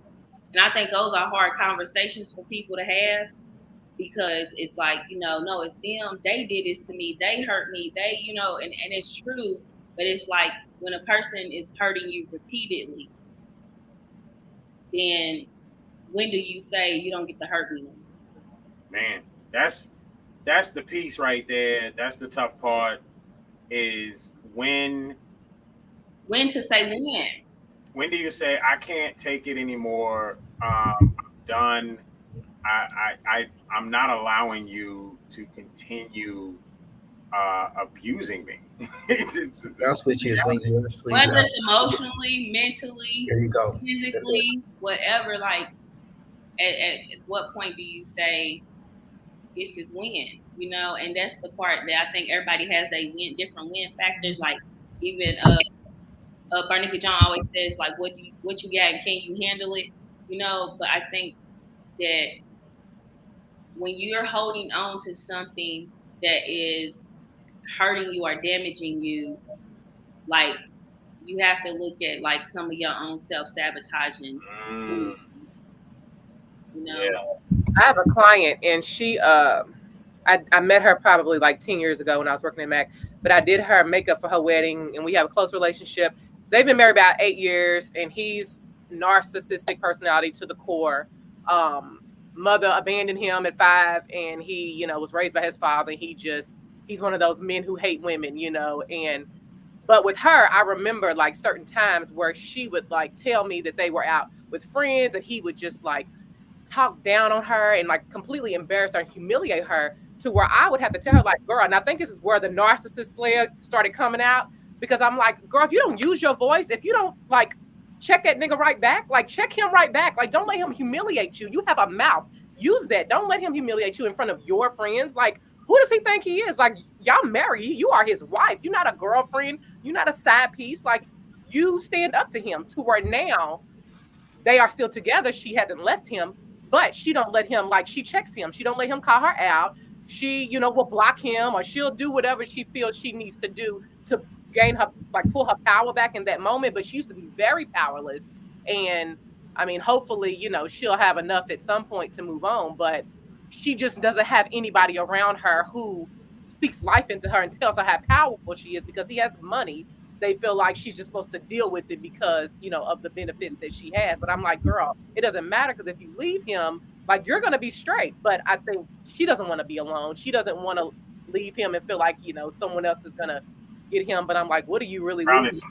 But that's why I'm talking about secondary gains. Yes. Sometimes you're not there for what is there, like what you should be there for too. Well, I will say they when they met, she was like, they were young and they built up a life together. Like, they built their wealth together. So she, you know, he didn't have all that in the beginning, but still, it's like, I don't know, you know, the secondary benefits, he takes care of her family and he's helped, you know, it's just, it's so much more entangled since they've had years of a relationship. But I'm like, if anything, don't let him tear you down. You better take your power back. Like, at the end of the day, if you got to sleep in another room, you got to go get a hotel for a week, whatever you have to do, don't let him, like, because he would get off and be, it would fuel his ego to like put her down. And then, you know, that made him feel like a big man. To be honest with you, that's not going to change. The thing about her is she's not tired of being tired. No, she's she not. hasn't hit that yet. And because the so thing tired, is, my heart. The thing is with her, which is interesting, you said a lot of key words. Remember, I said everything goes back to control. And the thing with her is she has now become settled. She has now settled in that relationship. And that relationship she's in right now is completely toxic. It's completely toxic because you got two individuals that cannot effectively communicate. He needs to control, and she automatically goes another direction. But she's not tired of being tired because when she gets to that level, oh boy, it's a whole different ballgame. Diary of a Mad Black Woman. No, I'm just kidding. It's Tina Turner the limousine thing. Listen. No, Bernadine burning up them clothes. There you go. Those are tired of being tired. And everybody don't realize that you have a threshold. I never forget, I actually knew I was going to experience a heartbreak 6 months before. And I had emotional support friends and they was gear me on. And I'm not ready yet. I was not ready. But when I was ready, I never forget me telling her this. I told her, I said, I can't come to you for support emotionally. And I said that I'm feeling sick. I'm feeling weird.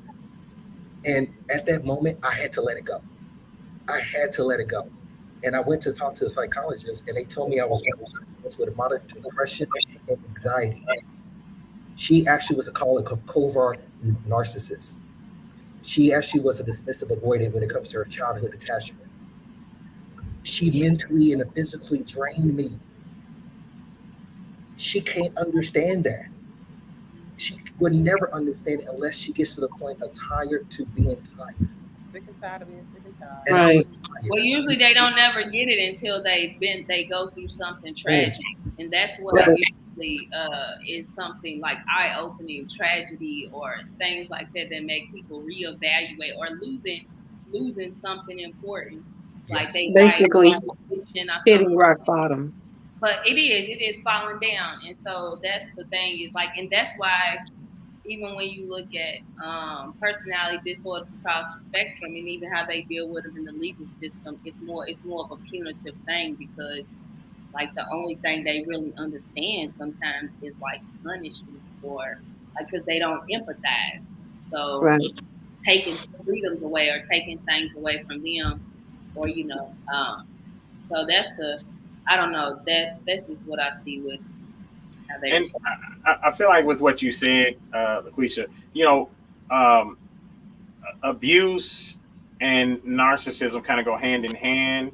And ultimately, for the person that is being abused by an abuser / narcissist, then, like you said, something tragic has happened. And usually in those cases, especially when there's physical abuse, the physical abuse starts out small and then it gets bigger and bigger and bigger. And then finally there's this big thing that happens. He beats the crap out of her. She ends up in the hospital. And then finally she gets it okay. Yeah. If she can get it, if she's not dead. He's not going to get, what I'm trying to explain to him because she's trying to save him at the same time that she's being abused, right? So he's not going to get it. And so it takes something big to happen, something tragic to happen. And that can work. And let's just understand this, I know, and I'm catching myself right now, but this isn't just men to women. This is also women to men. Men are narcissists just the same. Yeah. Oh, yeah.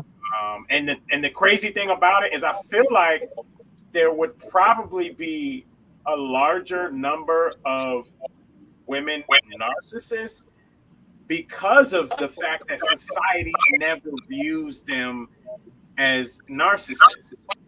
Right. It's always the man. Therefore, no one's paying attention to all of the traits. And men don't want to feel victimized either. Exactly. There's that side of it too, where it's I'm not going to admit that, the fact that she yells and screams in 2.5 seconds, over small things and gets angry over small things and can't control that behavior and yells and screams and says, well, this is just the way that I talk. No, it isn't. It's the way you talk when you get, loud and angry. It's not the way that you talk, because if it was, we would have never, got with each other, right? They did an episode on SVU about that. The guy, his wife raped him with a dildo, and he went into the ER. and they reported that some sexual trauma had taken place. Mm. And his wife had gotten so angry she raped him, but he would not admit what happened because, you know, that's his The man shame. line. The shame. Yeah.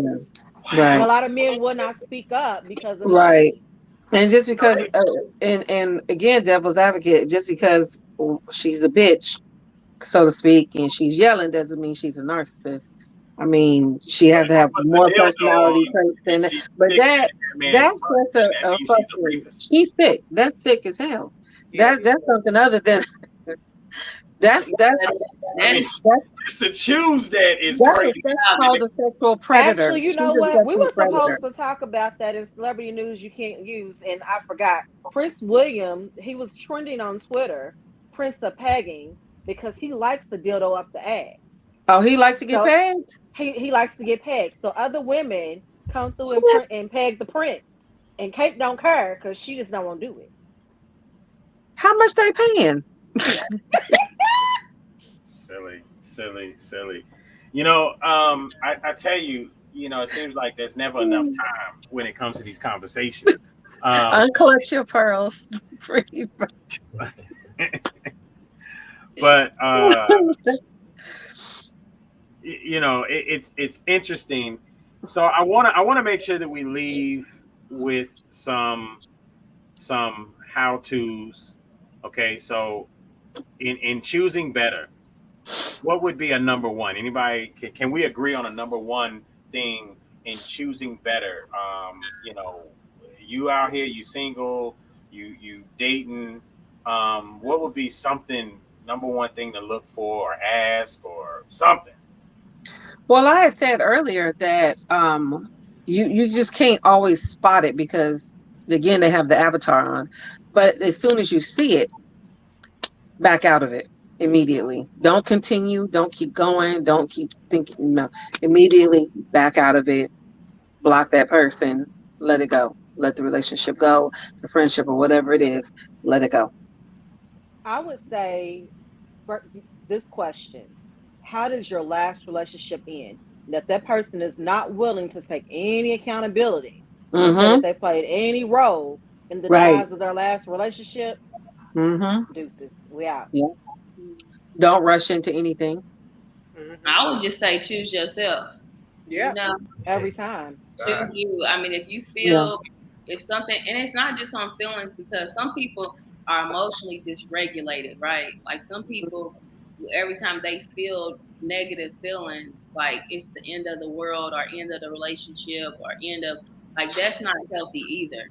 But no, if you genuinely feel like this person does not have my best interest at heart, that this person would hurt me, and I can't trust you, I don't have emotional safety with you, then it's probably like not gonna work out. Right. And I think that, you know, everybody is not narcissistic. I mean, everybody's not, don't have the disorder, but you are gonna see the traits. So you can't be like, oh, I ain't dealing with nobody. Because I can be narcissistic, have narcissistic traits, and somebody's trying me or something, like you turn into something on me, I'm gonna turn into the Incredible Hulk on you, right? Like we all can like level up on each other. I think all 6 of us could have different traits of narcissism. You know what I'm saying? But is it something that's continual? Is it something that we have? Do I have all 6? Do I have 9 of those traits? Do I have 6 to 9 of those traits, or 11 out of 12 of those traits? That's when you come into the personality disorder. I mean, we all can do that. If a relationship affects you mentally and emotionally in a bad way, and this is why it's important to become emotionally available, because when you start doing emotionally available, you become emotionally intelligent, and you spot your signs when you're getting out of line. You know when you're getting hot, and you know how to regulate. And mine used to hate when I walk away from the argument. I would go in the other room and he hated it. Oh, you said what you wanted to say, now you left. I'm trying to be the adult and walk away from the damn argument and not sit there and hoop and holler. What are you talking about? It was a control thing. So, Joan, I had a question. Are you married now? No. Okay. Why? So, well, Because for the love of James. well, I mean, what? No, I saw her finger. What she say? For the love of James. For the love For the love of James. It's a show we're working on. I saw her finger, and so then after seeing that, then my thought was, if she had some ideas of moving on to a non-narcissist, and so that's what made me think of that. But here, real quick, I want to go through just real quick. These are 11. What is this? 11 funny things to say to a narcissist before we get out of here. Number one, you know what your problem is. You don't know you are the problem. That's what your problem is. Number two, I'm no astronomer, but I'm sure the Earth revolves around the sun and not you. No sponge in the world can beat your abilities at self-absorption. And you live life like it's all about you. Why do you think you're alone? Number five, hit the brakes, Speedy. It says that when narcissists jump to conclusions, hit them with this line. Okay, so number six, sorry you feel that way. Let me buy you a nice cup of get over it. Sometimes the narcissist will ask for your opinion on something and you give it, and then they will make you feel bad for saying something like that. Hello? Some of this just sounds like normal conversation. I don't know. No, that last one hit home. There's no such thing as a normal conversation. Exactly. Facts. Did my self-absorption get in the way of yours? Number 7. Number 8, get over yourself. Not everyone wants to be in your shoes. Number 9, thanks for reminding me why nobody likes you. I almost forgot. Number 10, yeah, let's ignore everything I said and talk about you more. And number 11, last but not least, yeah, sorry for forgetting I only exist when you want something. Oh, shit. You just want to piss the narcissist off, right? Right. Let me say those via text. I won't get hit in the face. Right. Good. And I was going to say, too, if you feel like you have to chase somebody for their love, then that's probably a one-sided relationship. And, you know, that's not healthy either. So, exactly. Like, putting yourself last, you know, chasing somebody else that's not reciprocating the energy. In relationships that kind of feel fast-tracked. Like, if you feel like it's too fast for your comfort, get out. Yeah, slow it down or get out. You get out, or you have a conversation with the and person. say, hey, slow it down. We need to slow it down. Don't just send everybody out to be single. You know, you have a conversation, you need to slow it down. Now, if that person continues and continues to push and want to fast track, right, that's a problem. But if you have a conversation and you can sit and come to an understanding to say, hey, you know, and then the person say, you know what, maybe I was moving a little bit, you know, too fast. Let's slow it down. Then I think that's okay. You know, don't just send everybody out there to be single. I'm trying to help. So, you know, I think that, you know, first and foremost, love yourself. You shouldn't be out dating at all if you don't. If you are second guessing yourself, running around here questioning yourself, you shouldn't be out here dating. You need to be focusing on you. If you have a problem with going to the movies by yourself, taking yourself on a date, you know, I do it as often as I can. That could be an issue. You need to be okay with loving yourself. That includes going to third base with yourself as well. You should be okay with that. You know, I just went and saw Nope last week by myself at the movie. This movie was good. And taking those moments of solitude in between relationships, usually the biggest thing. And with a narcissist, they're already moved on to the next person. They move on. They have the next person lined up before they left. Before they even get out of the thing with you. We already have their Mine next is, yeah. But keep Back in to mind, back to back to back. I didn't know when he moved here, he had 14 different addresses in 7 years. I didn't know. And a lot of those addresses were with other women. Yes. I didn't know that. but keep in mind, guys, when it comes to, and I can only speak for my own self, with a narcissistic person, when you're a good person to them, they always going to remember you for the rest of their lives. Mm-hmm. That's the sweet moments is because the next person that they're seeking is actually an image of you. Yeah. It really is. And it's so funny you said that because mine said, well, I can go have babies if I like. I can go find me another you. I can go find me a better you. I was like, why would you, if you hate me so bad, you shouldn't want another me. You should go find someone different. But those are all key points that he was already getting those things anyway. You know what I'm saying? He already went and had the baby. Yeah, I didn't know. I was like, you want babies? You're 50. What you want babies? You'd be surprised. He had already had them. Oh Lord Jesus. Well, as we get out of here, folks, it has been fantastic. Once again, just great conversation, great time. Show y'all this real quick. I guess I'd probably feel worse about being a narcissist if I wasn't so darn perfect. Cora finally understood her horoscope. You will meet a tall, dark, handsome stranger. You will bludgeon him with a book. With that being said, then it's time to go, and I just want to say thank you once again to our panelists. I want you guys to make sure that everyone can find you on social media. I don't know what happened to our sis LaQuisha, but go right ahead. Go ahead and start with Joan. Go ahead and make sure everybody can find you on social media if you want to be found. I don't usually only use Facebook. I'm Joan Lancaster on Facebook. And you do makeup, hair, nails, all that stuff? Well, I do makeup and hair. Okay. And I'm fighting crime at night.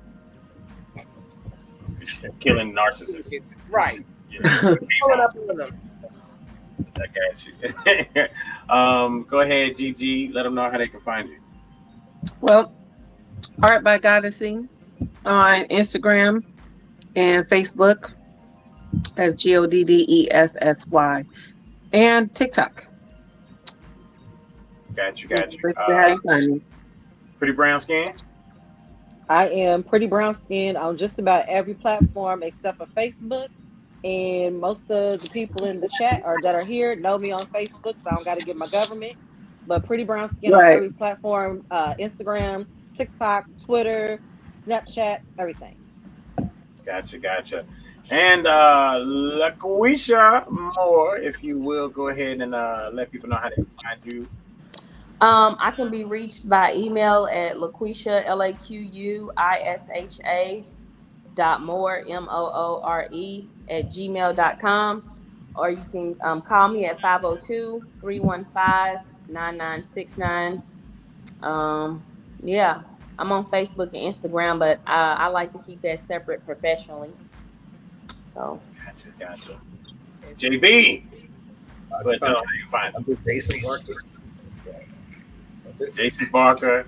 Healthy relationships matter. He's got a real dope, like his picture looks like he's been doing this for years. So check him out, Jason Barker. Healthy relationships matter, and Mr. Just Ask Joe, justaskjoe.net. I'm a life insurance agent by trade for years. So if you plan on getting rid of your narcissist or vice versa, then talk to me first. We'll put a policy on them, and we'll put a 2-year plan together for when you can work that out. I'm just playing. But with that in mind, folks, again, coming to another head here. It's been wonderful. I appreciate all of you for coming on and rocking with us, having some great conversation, and you know, really just kind of getting into the groove with us. You know, everybody's been coming to the table with, you know, with whatever they sipping on, and you know, getting laxed in their clothes, burning sage, and you know, throwing things together. You know, I see kimonos and muumuus and pretty brown skin. Her boobs are narcissists. Narcissist boobs. You know, it's all good. You know, I appreciate that. So we'll see y'all until next time, folks. It has been another episode of No Panties After Dark. Next week, same place, same time. We'll see you. Bye. Thanks for having me. Bye. Thank you for coming.